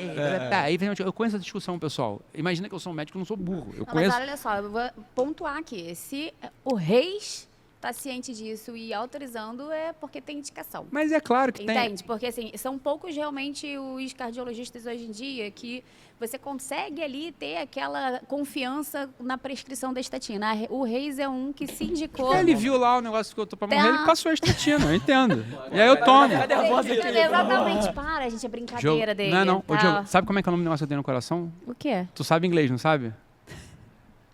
Como é que é viúva em inglês? Widow.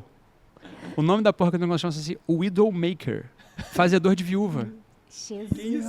Pergunta pro Reis. Quem te deu esse diagnóstico? O Reis. Não é possível. Misericórdia, fala. E aí eu tomo lá a estatina, tomo... Porra, aí, esqueci. Agora tá todo mundo Aí eu pesquisando tomo no lá um chat negócio de GPT, tenho certeza. Acertil, que é uma porra lá, um IECA. É, tipo um IECA, eu acho. Tomo dudasterida pro cabelo. E aí tomo vitamina D. Mas vitamina D já pode entrar na parte funcional, Isso, talvez, né? isso. Mas Então tu tá eu jogando tomo... do lado A, do lado B. Não, eu tomo esses 3 Ah, você tá remédios. mais lá do A do que do lado B. Não, porque agora eu vou falar dos outros que eu tomo. Ah, tá. Então vai. Aí tomo coenzima Q10, SAMe, Bom. tomo... Não sei, tomo como é que é a outra que eu tomo lá? Probiótico, não sei o quê. E tomo...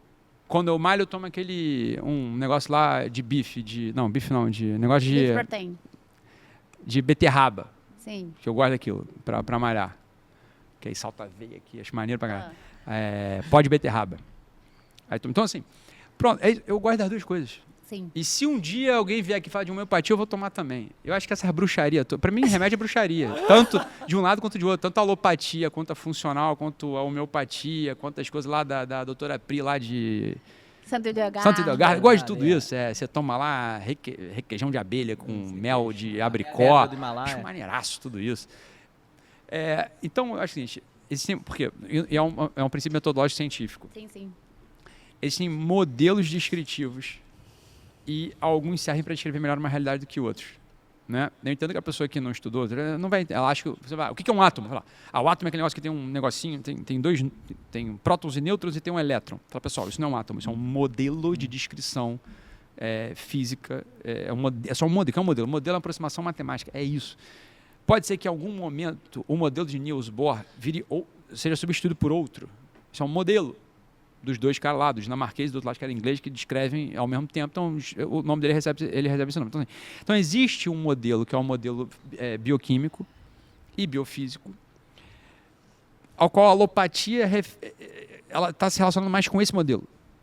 É quando eu estou pensando, quando eu estou tomando um remédio de alopatia, né, uma dutasterida, eu estou tomando uma estatina lá, o Livala, qual é a estatina? Acho que é a rosuvastatina, não sei qual é. Depois o Acertil.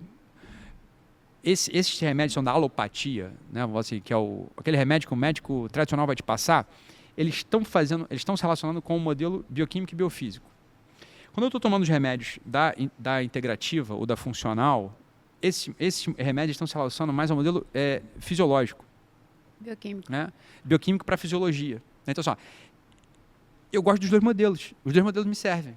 Sim. Eu não tomo homeopatia porque eu nunca parei para estudar lá o modelo do Valete. Esses modelos, eu não sei o que está lá no Tratado do Valete. Até tem lá em casa os dois volumes do Valete, nunca parei para estudar. Mas se alguém um dia me disser que a homeopatia, talvez tome essa porra. Se eu falar, esse modelo faz sentido. É que o modelo da funcional faz muito sentido. Faz muito sentido. Muito sentido. Muito. E o modelo da alopatia faz muito sentido. Sim. Eu vou deixar de tomar, eu não sou bobo nem nada, Sim. eu tomo os dois, porra. Porque na Eu realidade... tomo dois. Exatamente, mas é porque o que a gente... Eu queria até trazer aqui, é porque não existe, e queria desmistificar isso, inclusive. Não existe duas medicinas. Não, acho existe que uma não. medicina, na realidade, existe um médico com conhecimento amplificado Eu acho sobre isso a também, bioquímica, a fisiologia e também os medicamentos. Porque, assim, não é porque você faz uma medicina mais voltada para uma visão funcional, né, que na realidade a doença ela não nasce do nada. Ela acontece em algum momento. Claro. E é a nível intracelular. Aquela visão bioquímica e fisiológica é ali. É isso né? aí. Até você realmente lá na frente desenvolver, que demora ali, né? Primeiro ali a nível intracelular, depois energético, onde você vai tendo ali os seus sintomas, né? E depois você realmente alterando os seus exames e combinando num diagnóstico lá na frente. E a medicina mais tradicional, às vezes, que não se atualiza e fica voltada para esse diagnóstico somente sem olhar para a prevenção. Se a gente Só que- conseguisse manter, né, o balanço energético das células e o telômero não desfiar... Exatamente, mas desfia. Exatamente. Não, mas se a Aquele gente conseguisse... docinho que você acabou de comer Não, no... mas vamos começar, mas imagina, No café ali se a gente agora, conseguisse, já foi, né, se a gente uma conseguisse perninha. manter o balanço energético das células, sempre, e o telômero não desfiar, você não envelheceria e não adoeceria. Exatamente, mas é por isso que eu Jamais. falo. Nunca, é isso que te adoece e te envelhece. Né? Aí, então, claro que não. Se eu tomar um tiro, eu morro. Eu sei, mas um tiro significa o quê? Que o balanço energético de algumas células que foram impactadas por aquela porra daquele projetil Na hora. você perdeu o Não balanço é energético. Não é algo crônico. Não, Tem crônico. aqueles 4 cavaleiros do apocalipse, né? Que é a diabetes, desglicemia, neuroglicemia, estresse oxidativo, Oxidativo. inflamação É, crônica exatamente. e metilação. É isso aí. Isso aí são os 4. 4 cavaleiros do Aquilo ali, a apocalipse. intracelular, Que é isso são que os vai te exatamente, adoecer. é isso aí que vai te... E aí? É isso que vai virar qualquer doença É claro, que a gente se a tem marquise aqui. caiu na tua cabeça, você Exatamente. morreu, porque uma dessas coisas aconteceu imediatamente, provocada por um agente externo. E é legal Sim. a gente trazer aqui esse tema. Eu tive um caso de um paciente que ele veio para mim porque eu falo sobre medicina funcional na internet e é o estilo da família, né? E aí a filha me encontrou. Era um paciente de 70 anos que tinha um PSA alto pra caramba. Ele rodou... em Quantos anos? 70 anos. Rodou em 4 urologistas, todos indicaram biópsia de próstata, só que ele tinha um médico com a visão funcional que não, você tem que fazer ozônio retal. Não indicaram a biópsia de próstata. Aí ela me encontrou, tentou me seduzir. Olha, não é pra fazer biópsia. Eu falei, faz biópsia agora. Agora, tá Não, bom. agora. Tinha um PSA super elevado, fez a biópsia, um câncer já Claro. super invasivo. Isso é Então, maluquice. eu acho que assim, é um alerta, né? Também para as pessoas ficarem atentas a isso. Eu tô contigo, né? assim. Não tem um lado A, lado B, Totalmente, não gente, pelo amor de existe Deus. Não tem lado A, lado B. Exatamente. Você tem que ser um Tem modelos indicação e o médica. conhecimento dos modelos. Acho que quanto mais Exatamente. modelos o médico Aumenta conhecer, a ferramenta. aumenta a ferramenta. Então, eu senti falta em algum momento como médico clínico, né, como psiquiatra clínico, do modelo da homeopatia, juro por Deus. Sim, Não deu sim. tempo de eu estudar, porque aí eu parei e fui virar professor, né? Sim. Mas se eu tivesse... Mas vou estudar. Eu queria conhecer a homeopatia clínica. Existia uma psiquiatra, cara, esqueci o nome dela. Uma psiquiatra, colega dela, era um pouco... Eu cheguei a cruzar com ela na residência, ela era staff jovem do Pinel. Pô, desculpa, esqueci o nome. Mas ela tinha um ambulatório de homeopatia psiquiátrica. Maneiríssimo. Eu cheguei a escrever para ela, ela me respondeu, mas aí já foi no finzinho da minha prática médica do dia a dia, né? Sim. Mas eu vou estudar um dia, porque eu acho que é um modelo, cara. Eu não tenho por que desprezar o modelo Sim. sem ter estudado, sem ter tentado. Totalmente, eu concordo plenamente. Não sei se você com isso. concorda, Totalmente, sabe? Totalmente. Eu tô dizendo, pode ser que você já Totalmente. tenha estudado e já me diga que não. Mas Exatamente, eu não que estudei, eu não sei. Exatamente. Entende? Exatamente. E eu vejo que tem uma galera que diz que ajuda, né? Sim. Então, você tem o modelo da alopatia, tem o modelo da funcional, o pessoal chama de integrativa também, você tem o modelo da homeopatia. Aí tem vários outros tipos de medicina chinesa. Medicina chinesa, por exemplo, Sim. é um modelo lá. Os caras têm um modelo específico. Que eu vou desprezar um conhecimento acumulado de 3.000 anos, acho maluquice. Total. Eu, quando morei lá nos Estados Unidos, eu cruzei lá com um médico chamado Ahmed. Ahmed Youssef El Tassa, era o nome dele. E ele sabia de medicina chinesa, era brasileiro, de trás para diante. É tudo de medicina chinesa. Né? Não consegui também, porque é muita coisa para estudar e minha área não é exatamente essa. Mas se eu tivesse na ponta clínica, eu teria ido lá estudar medicina chinesa, ficar uns 3 anos estudando essa porra. Teria ido lá para China, mostrar esse negócio e tal. Porque foi exatamente o que a Vanessa falou. O que tem? Não tem medicina alopatia e medicina funcional. Isso até mostra um conhecimento absurdo, porque não tem só essas, pessoal. Tem mais um monte, como a gente está dizendo aqui. Né? Sim. Então, tem um paciente e um médico. E aí tem um sofrimento e tem um conhecimento. É isso que tem ali. E aí pode ser que o meu conhecimento limitado, supondo que seja só integrativa, ele não consiga te ajudar, ou consiga te ajudar. Pode ser que o meu conhecimento limitado de só alopatia consiga te ajudar ou não consiga te ajudar. Foi o caso que você falou agora. Falei, poxa vida, o sujeito está com um PSA super alto, ele já está dentro de uma corte epidemiológica onde, porra, as coisas começam a aparecer, né? Então, o sujeito está com um PSA aumentado. Mesmo que ele fosse um ciclista de alto impacto com, porra, estresse ali mecânico, mesmo assim, acho eu, não sou urologista. Falei, cara, bichão, faz uma biópsiazinha lá, né? Bom, assim, porra, cara, eu não vou dormir tranquilo. Não, exatamente. Eu não vou dormir tranquilo. Né? Perfeito. Essa tua opinião, eu imaginava que você pensasse assim dessa forma, até mesmo porque a tua especialidade é uma das especialidades, por mais que você hoje em dia não tenha mais atuação clínica, uma das que mais podem se beneficiar de olhar o paciente por todos os ângulos, né? Porque foi o que eu falei, eu não acredito realmente em vários tipos de medicina. Existe o médico que realmente estuda várias áreas para o benefício, porque a nossa fisiologia, ela é a mesma, toda a fisiologia de todos nós que estamos aqui. Só que o nosso metabolismo, nossos genes, nossos receptores, nossas mutações são completamente diferentes. Então, para cada um vai funcionar algo bem diferente, né? E na psiquiatria é uma abordagem que você já tinha, essa uma abordagem, esse olhar integral, assim, porque na psiquiatria é uma das principais áreas que você realmente, você pode tratar um hipotiroidismo, uma depressão ser um hipotiroidismo, né, um hipogonadismo, né, uma deficiência de testosterona, uma deficiência de vitamina D, B12, folato, enfim. Então, é um olhar que você já tinha, né? Por exemplo, vocês dão aula na pós de psiquiatria nossa aqui, porque eu quero... Vamos lá, quando eu me formei, eu fiz a FRJ, medicina tradicional, né? A FRJ, depois eu fiz residência no IPUB, que é da FRJ também, e fui atender, e logo nisso, não, porque eu precisava de dinheiro, mas logo nisso eu já sabia que eu precisava de um outro conhecimento. Sim, total. Eu só não tinha dinheiro para ter esse outro conhecimento, do modo estruturado. Porque ainda não tinha, imagina, não tinha tudo no YouTube como tem hoje, não tinha. Então você precisava comprar cursos e ir nos cursos lá para ser iniciado, não era nem para... Eu fiz o curso do Ítalo Rachid, beleza, era o que estava disponível, e tinha uma outra visão, falei, opa, tem mais coisa aqui como eu desconfiava. Fiz o curso do Arthur Lemos. Maravilhoso. Eu fiz o curso do Arthur Lemos inteiro. Eu fiz o curso do Arthur Lemos e fiz o de injetáveis do Arthur Lemos. Então eu passei por essa formação também. E eu tinha a formação da medicina tradicional zaça, né? Da psiquiatria zona. E a gente está falando de qual ano? 15. 2015. 11 anos. 2015. Tipo assim, muito à frente. Muito à frente. Por isso, porque Porque hoje é um boom que hoje todo mundo fala, mas em 2015 as pessoas não falavam. Não falavam. 2015 não. O Arthur Lemos é um sujeito muito inteligente. Muito inteligente. Ele é uma das pessoas mais inteligentes que eu Muito conheço. inteligente. Totalmente tradicional a formação dele, Totalmente cardiologista. tradicional. Completamente. Só que você entende, ali é a parte bioquímica dele pura. Tanto que quando você vai fazer, não tem nem receita de bolo. Se você não entender fisiologia e Você não vai bioquímica, conseguir você montar não o bolo. consegue. Você Mas não aí é um consegue cara fazer. monstro na fisiologia. Exatamente. Ele é E aí que vem monstro. da tradicional. Exatamente. Aí, Só que aí acontece é que o o grande pessoal sai de lá com uma receita de bolo. Total. Você sentiu isso ou não? E a primeira aula ele fala, vocês não vão sair aqui com Só receita que o de pessoal bolo. faz com a receita de bolo. Então aí lance. por isso que eu mesmo dou Cara, meus remédios, entendeu? Por isso que eu tô te falando assim, eu Quando montei eu tô lá suplementação, eu tenho que dar uma mexida. claro. Tá boa não. Tá boa Claro, não. tá Deixa boa não. comigo. Tem coisa, mas Deixa sabe o que comigo. acontece, Vanessa? Eu tenho certeza que não tá boa. Posso contar um negócio bem ridículo? Conta. Só tem a gente ouvindo, pode falar. Eu tenho uma dificuldade de engolir comprimido. Ah, mentira. Aí eu tinha que mandar manipular em jujuba, aquelas Esse porra. Aí eu sachê, encho o saco daquela saco. porra. Aí sachê tem gosto de terra, é uma merda. Saco. É... Pra isso tem os injetáveis. Pô, mas eu tenho tempo. Eu vou ter que botar uma Eu enfermeira trago aqui. aqui. Uma Eu faço. enfermeira Pego aqui. sua veia, trago no um soro, enfermeiro né? na clínica, Anima tem É isso. terapia injetável. Bota aqui Então, pra eu fiz você. injetável um pouco, falei, cara, deve ter um monte de gente que nem eu. Outro dia, é ridículo, sabe? Me tinha uma criança, tava com meus filhos, fui tomar um remédio. Eu não- 40 é assim, anos, Rede meu nacional, irmão. hein, Eu não cara? Isso aí, imaginava. Caraca! Não, mas sabe o que é? Ah. Eu já descobri. Se eu tomar o comprimido com água, ou água ou Gelada. líquido gelada, acontece isso. Tem que ser temperatura ambiente. Morna. Temperatura ambiente. Contração. Sei. Que é eu não consigo, cara. O negócio assim é ridículo. É de pirona, que eu tomo de pirona de 8 a 8 horas, Sim, né? sim, sim. Até eu tomo de 8 a 8 horas de pirona. Tô sempre com uma dor. E aí... Olha só.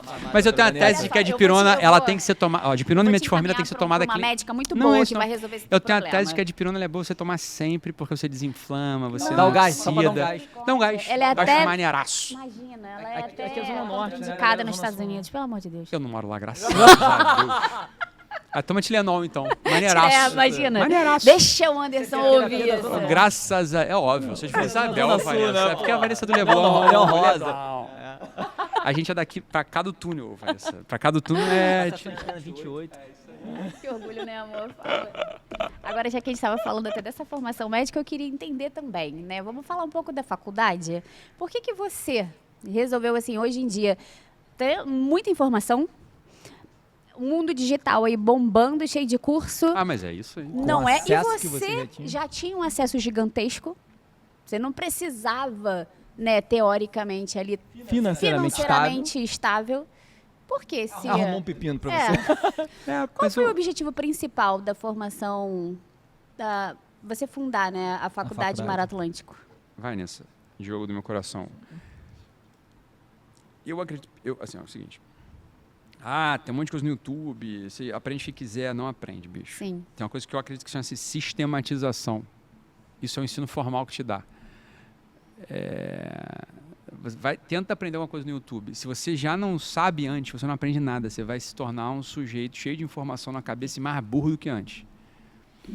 A sistematização, o Julián Maria chama de narrativa, né? O argumento. O eixo argumental, o eixo narrativo, que a gente pode chamar de sistematização, ele é o princípio da construção ou do desenvolvimento da inteligência. Você pegar informações boas que sejam, né, sem um eixo construído e sem uma conversa articulada, argumental, como chama o Julián Marias, você vai se tornar um sujeito absolutamente estúpido. com informações como um caleidoscópio. Você tem as informações, mas a figura não está montada. Logo, você não sabe do que você está falando. Isso, o que dá é um bom ensino formal. Né? Ensino formal, por tradição, ele se pratica dentro de uma instituição que foi fundada, que tem 1000 anos de fundação. Foi fundada em 1088, essa instituição, no Ocidente, chama-se universidade. Né? Então, eu não só não tenho nada contra a universidade, como acho que a universidade tem um papel civilizacional fundamental. Porque é lá que acontece a estrutura do conhecimento, a sistematização do conhecimento. O fato das universidades estarem igual um caleidoscópio é problema delas, não é problema meu. Entende ou não? Quer dizer, e eu também da minha natureza não é ficar reclamando. A minha natureza é ir lá e resolver o que eu acho que eu tenho que resolver, o que está no meu alcance resolver. Não vou resolver tudo, porque eu, sei lá, sou um só, né? Mas faculdade, acho que eu consigo. Então, montei uma. Por isso, e em que eu montei uma faculdade? Eu montei uma faculdade de humanidades, o Diogo. Assim, sabe por quê? Claro, a minha faculdade hoje, se você for ver, tem 2 anos, né? Mas eu fiz uma aposta que era botar todos os cursos de pé, exceto engenharia.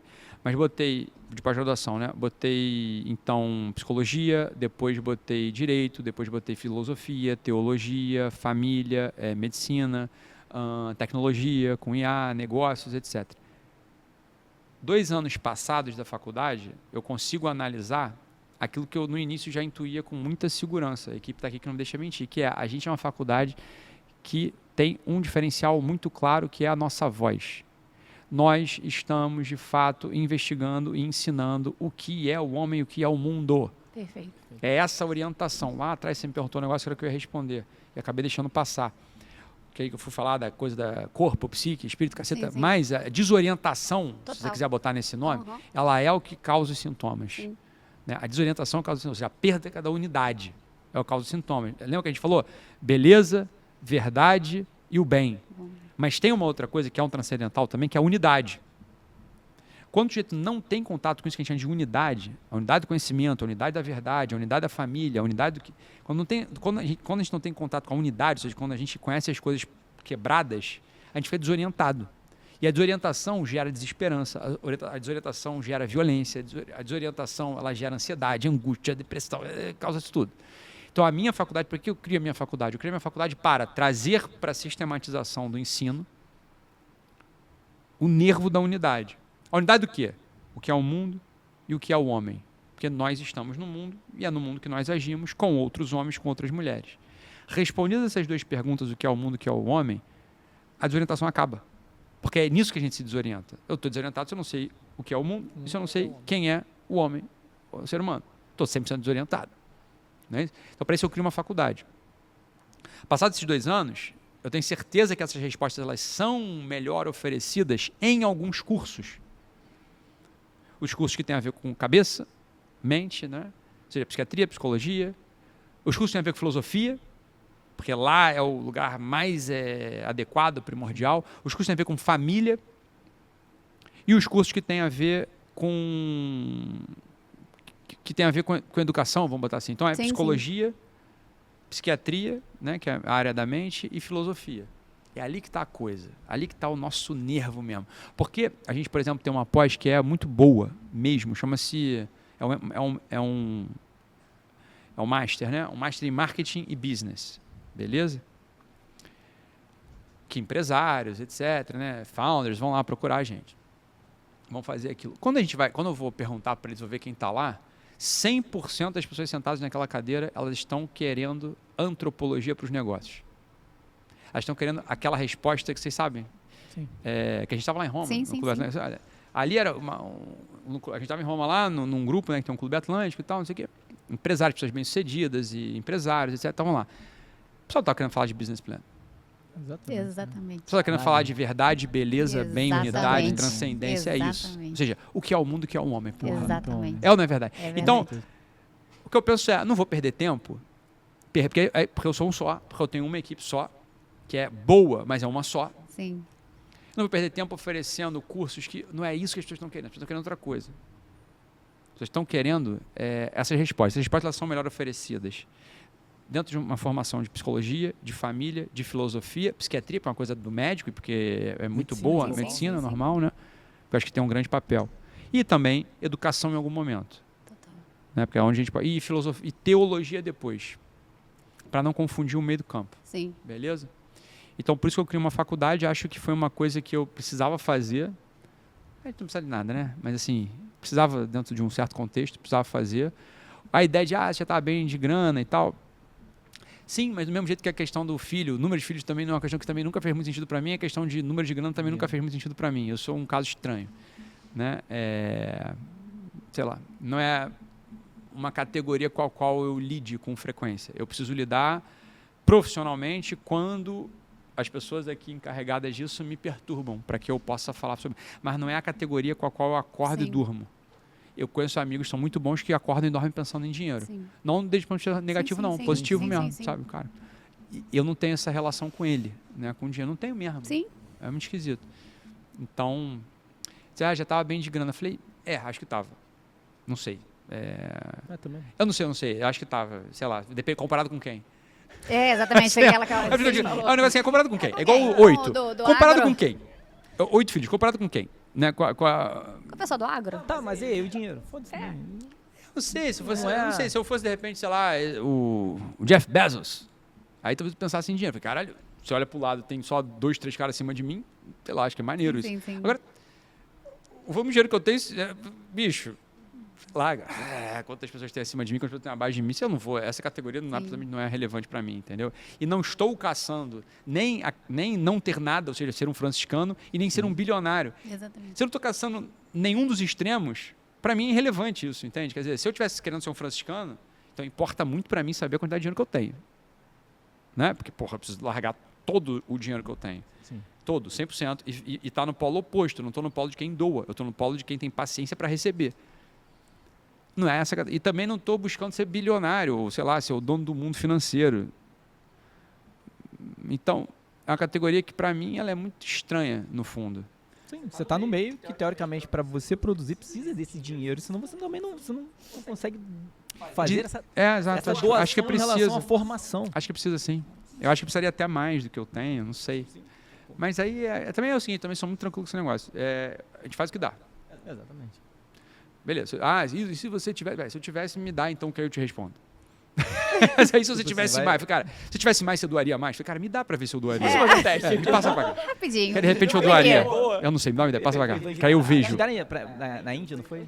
Evangelizar a Índia, Na né? Índia, exatamente. Então, É, passa você pra cá. lembra? É verdade. Pra eu testar, pra fazer esse teste. De repente eu serei generoso. E o que você espera desse aluno? Saíram informando agora, tem dois... Sai, Já a teve gente a forma. primeira já fase. saíram, né? tem. E o que você espera desse aluno que sai da faculdade? O que você espera dele? Eu espero que ele seja uma pessoa orientada, em primeiro lugar. Ele.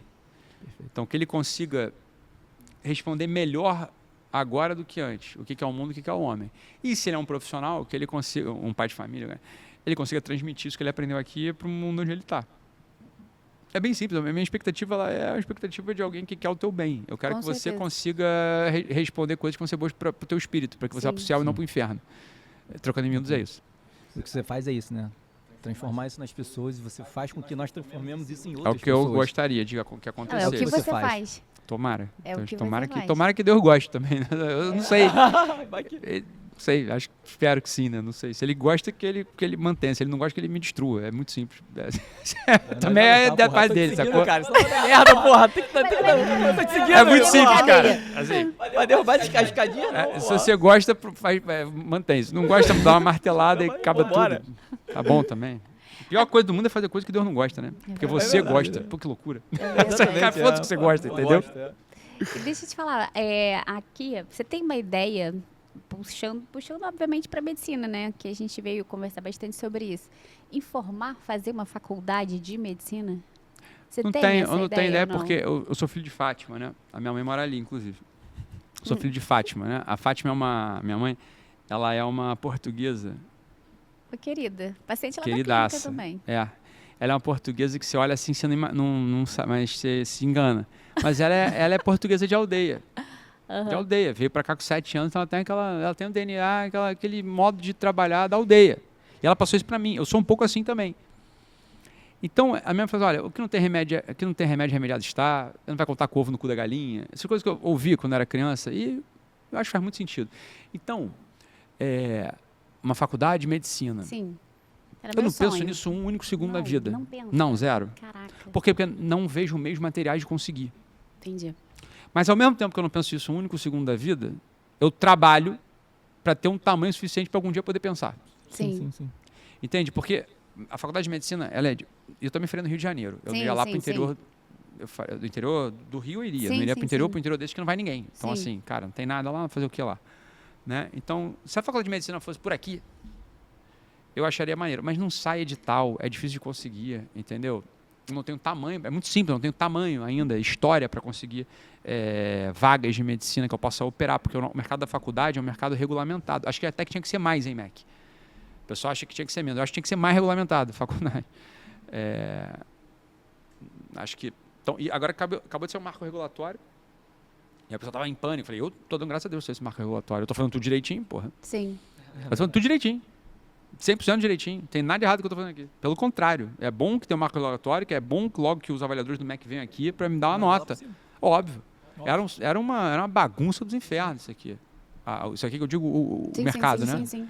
Tinha gente emitindo diploma de pedagogia por R$19,90 por mês, dando um PDF. Falei, porra. Né? Falei, cara, isso é uma sacanagem. Né? Isso é uma sacanagem chamar este sujeito que se formou na faculdade de pedagogo. É um desrespeito com os pedagogos. É um desrespeito, né, com quem está estudando. Né? Então, a faculdade de medicina, o que acontece? Ela é regulamentada, é mais regulamentada do que as outras. Alguns cursos são mais regulamentados. Tem um cuidado maior com a emissão de possibilidade de operar vagas. Né? Então, para eu conseguir uma vaga de medicina no Rio de Janeiro, eu tenho que obedecer um monte de critérios que eu não tenho nem tamanho, nem tempo, nem idade ainda de instituição para conseguir. Por isso eu não penso um único segundo. Entendi. Eu vou começar a pensar daqui 6 anos, quando eu tiver 8 anos. Ou seja, aí dá para pensar. Dá para pensar em conseguir, dá para pensar em tocar esse negócio. Porque time a gente teria, pô. Né? Teria. Teria, com certeza. Ah, com teria. certeza. Já tá Olhando aqui o gigantesco, né? tamanho disso aqui, São tem 2 anos. só 2 anos, 15 mil alunos, em 102 países do mundo. A gente está em 102 países. 15 mil alunos, 80 cursos gravados e completos, concluídos. Né? Eu sou professor, hein? Professor. Que honra. Acho maneiro, tá? Acho maneiro. Então, assim, que a gente consegue Muito fazer, legal. eu tenho certeza. O MEC não tem essa certeza. E acho razoável que ele não tenha, em relação à medicina, né? Sim. Acho que ele razoável, é muito sério. Tem certas Sim. Todas as formações são muito sérias, algumas são mais do que outras. Simples. Sim, é por isso que eu perguntei se você não tinha esse interesse. Então, eu tenho, mas não penso nisso um único segundo hoje, porque não dá. E o Porque- que é legal aqui também quando, enfim, não estou me exibindo, mas como professor, mas você ter esse olhar, quando você olha os alunos que sentam aqui, Sim. o olhar deles, assim, da forma que quer aprender, da forma que quer se doar mesmo para aprender, para saber tratar bem o paciente, ter um olhar profundo sobre o paciente, é diferente, sim. Pra burra, eu também acho, cara. A forma de Ah, se doideira. vestir, de se portar, da O educação. pessoal quer isso mesmo. Eles estão querendo isso aí. Eles sensacional. querem a beleza, o bem e a verdade. Exatamente. Tá tudo ali. Porque é só possível. E é legal que você olha o olhar deles. Eu juro pra você olhar, né? Você olha pro olhar desse acadêmico aqui, do aluno. ele demonstra isso mesmo. Também acho. E é muito legal, porque o aluno também que não tá querendo isso, ele vai embora. Porra, é isso que eu quero. Eu quero um lugar que tem cultura. A cultura, ela atrai, retém e expulsa. Sim. Que é a melhor coisa do mundo. Sim. Todos são bem-vindos. Mas o que a gente está ensinando, o que a gente sabe ensinar é isso. Outra coisa eu não sei ensinar. Eu não sei ensinar outra coisa. O que eu não sei, eu não estou afim de ensinar outra coisa. Estou afim de ensinar isso. Eu quero que o aluno aqui ele tenha competência técnica e a formação humana. O que é a formação humana de verdade, na prática? Visão de mundo e visão de homem. Uma visão completa. Para que, com a competência técnica e essa visão ajustada, ele possa conhecer a verdade, amar o bem e se alegrar com a beleza. Né? Tudo isso em unidade, que era o que a gente estava conversando. Isso é o que eu estou montando aqui. A pessoa que se submete, o aluno que se submete a isso, era o que a gente estava conversando, ele vai ter uma perda de desorientação. Uma vez que ele está menos desorientado, ele está mais forte, pô. Está mais feliz. Ele consegue transbordar para os outros. Exatamente. Vai tratar melhor. Vai tratar melhor. O médico vai tratar melhor, né? O professor vai ensinar melhor, o engenheiro vai projetar melhor. E eu tenho contato com alguns que já formaram atendendo. O pessoal está bem no mercado, tá? Os médicos estão, os psiquiatras estão mesmo. Eles estão bem no mercado. Então, porque eu tenho contato, pacientes que mandam para mim, mando para eles. A galera tá bem. Tá. Eu acho que a gente não rodou ainda. Eu preciso fazer isso, mas é que precisa fazer muita coisa e tal. Mas eu precisava rodar uma pesquisa de empregabilidade. para Legal. poder divulgar isso, porque eu sei que isso é um argumento de venda também forte, né? Não, total. Tem um monte de aluno que tá com consultório. Não, Consultório falando, eu e sou com paciente. aliás, ali que eu recebo. Tu recebe, né? Aí, ó. Eu recebo vários e assim, a galera tá bem. Dá uma alegria. E é uma garantia também da gente indicar. É verdade. Indicar esses colegas, né? É mesmo. É uma garantia. Com certeza.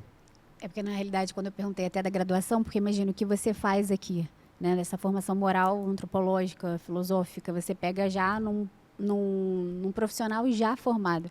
Imagina se a gente tivesse esse olhar na Você tá preocupada graduação. com a Luísa, né? Pronto. Não, Ela já quer. Lógico, eu falei, Luísa, até no você Lucas, formar, a mas gente a vai Luísa ter uma vai- faculdade. Mas a Luísa tá com o quê? FMA. Tá com 9, até lá vai Tá com ter. 9, dá. Até lá vai ter. Mas o que eu acho assim, então... Tem que a Luísa quer fazer também, né? É aquela já Ela quer decidiu. medicina.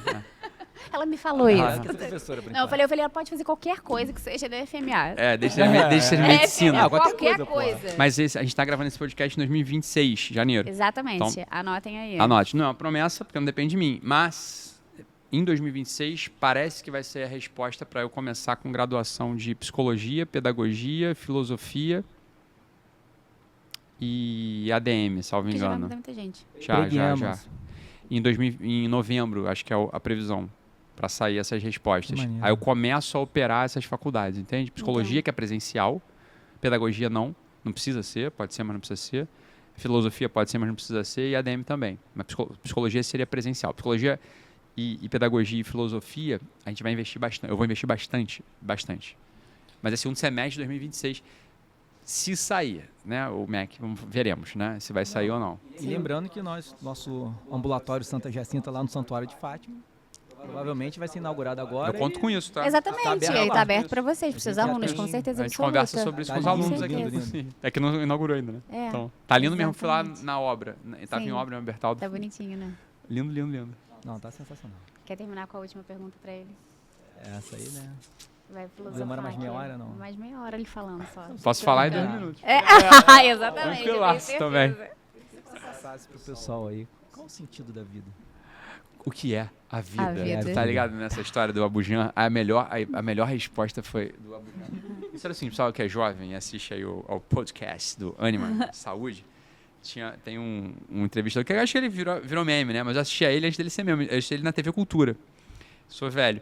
Então chama-se Abu Janra, né? Então era teatrólogo, artista, diretor, né? O sujeito, né? Um tipo.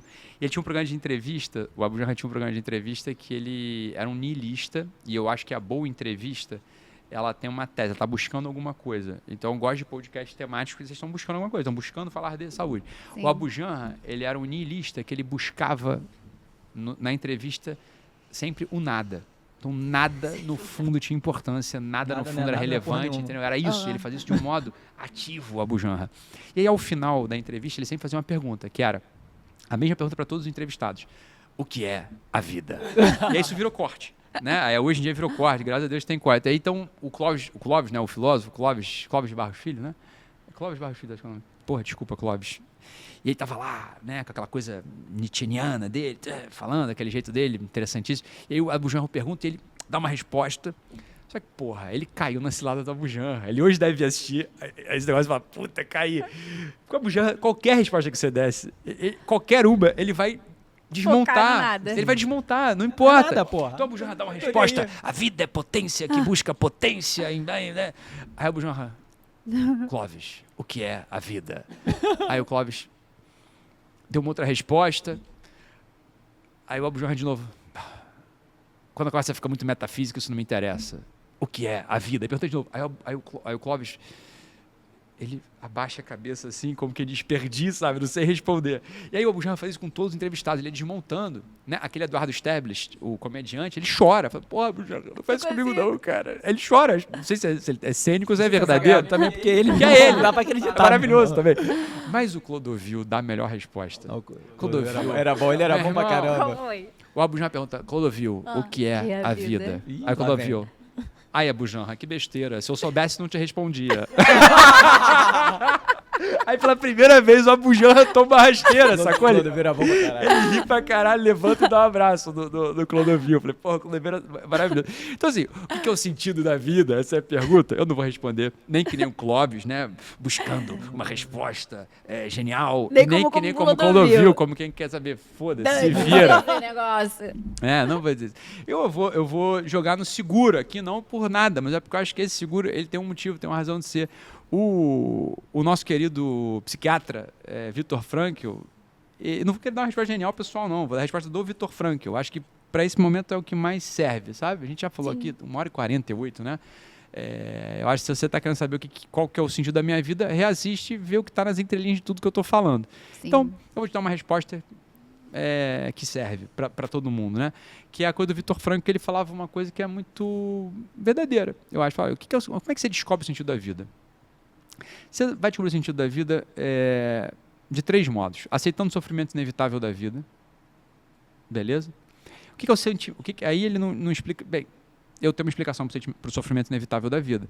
O sofrimento inevitável da vida... Os intérpretes do Viktor Frankl, ele fala, é a doença, né? É a morte, é a dor de cabeça, as contrariedades do cotidiano, mais ou menos graves. Nada disso é o sofrimento inevitável da vida. Porque todos eles são evitáveis de algum modo. Sim. Né? O sofrimento inevitável da vida é você perceber que você é sozinho. Na melhor acepção do termo solidão. Bem, não estamos sozinhos aqui. Bem, óbvio que eu estou sozinho. Bem, só eu estou falando, não é você que está falando por mim. O ato humano, ele é solitário. Ele é absoluto, ou seja, ele não está absolvido, ele não está em contato com mais nada. O ato humano é solitário. Nós fazemos. E ninguém mais. Né?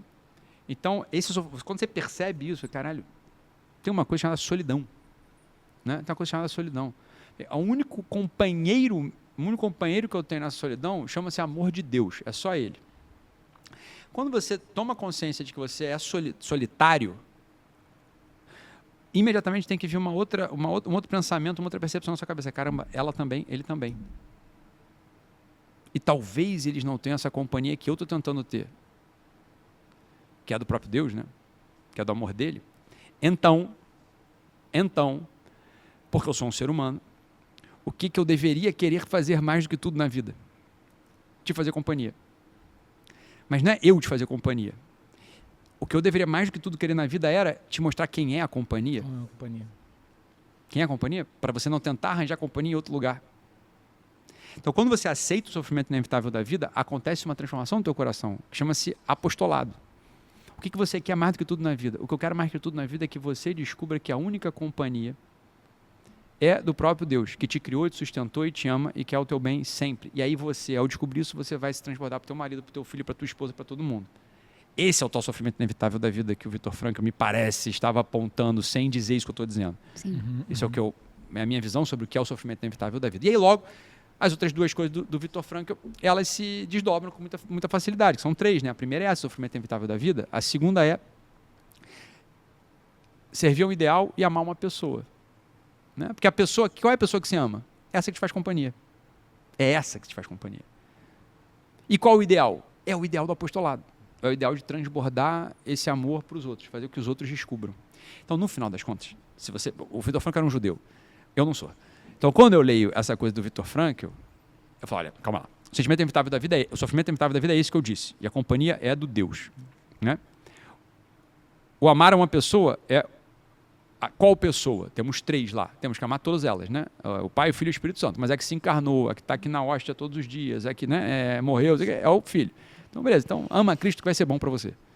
Né? E servir a um ideal. Qual o ideal? É isso que a gente chama de santidade.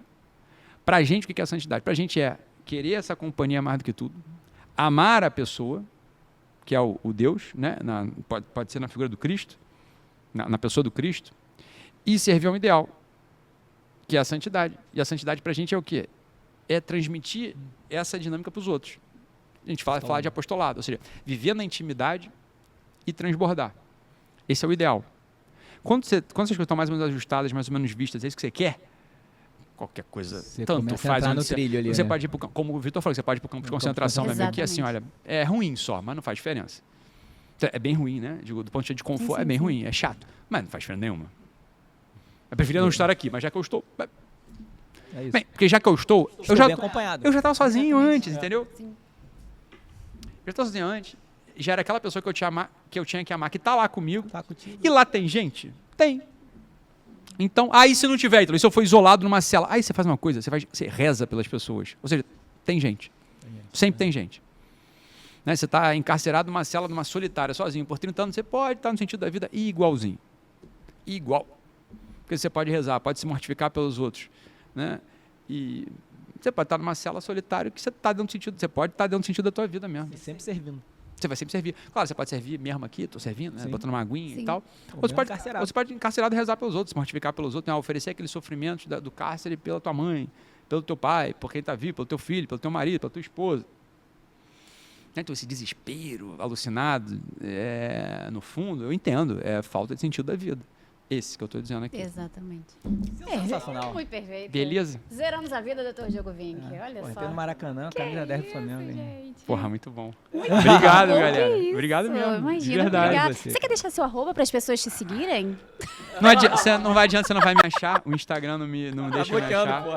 Melhor seguir o Anima Saúde. Ai, ó, Anima Saúde. Anima Podcast Saúde, ó. Exatamente. Ative o sininho, se inscreva no canal, porque Perfeito, assim gente. o Instagram, o YouTube descobre que esse conteúdo é relevante, ele vai indicar para mais pessoas. Faça um comentário que aumenta o engajamento e aperta aí o botão de encaminhar e manda para o WhatsApp, porque no WhatsApp tem Exatamente. muito encaminhamento também, tua tia, tua só, todo o pessoal de paróquia vai adorar.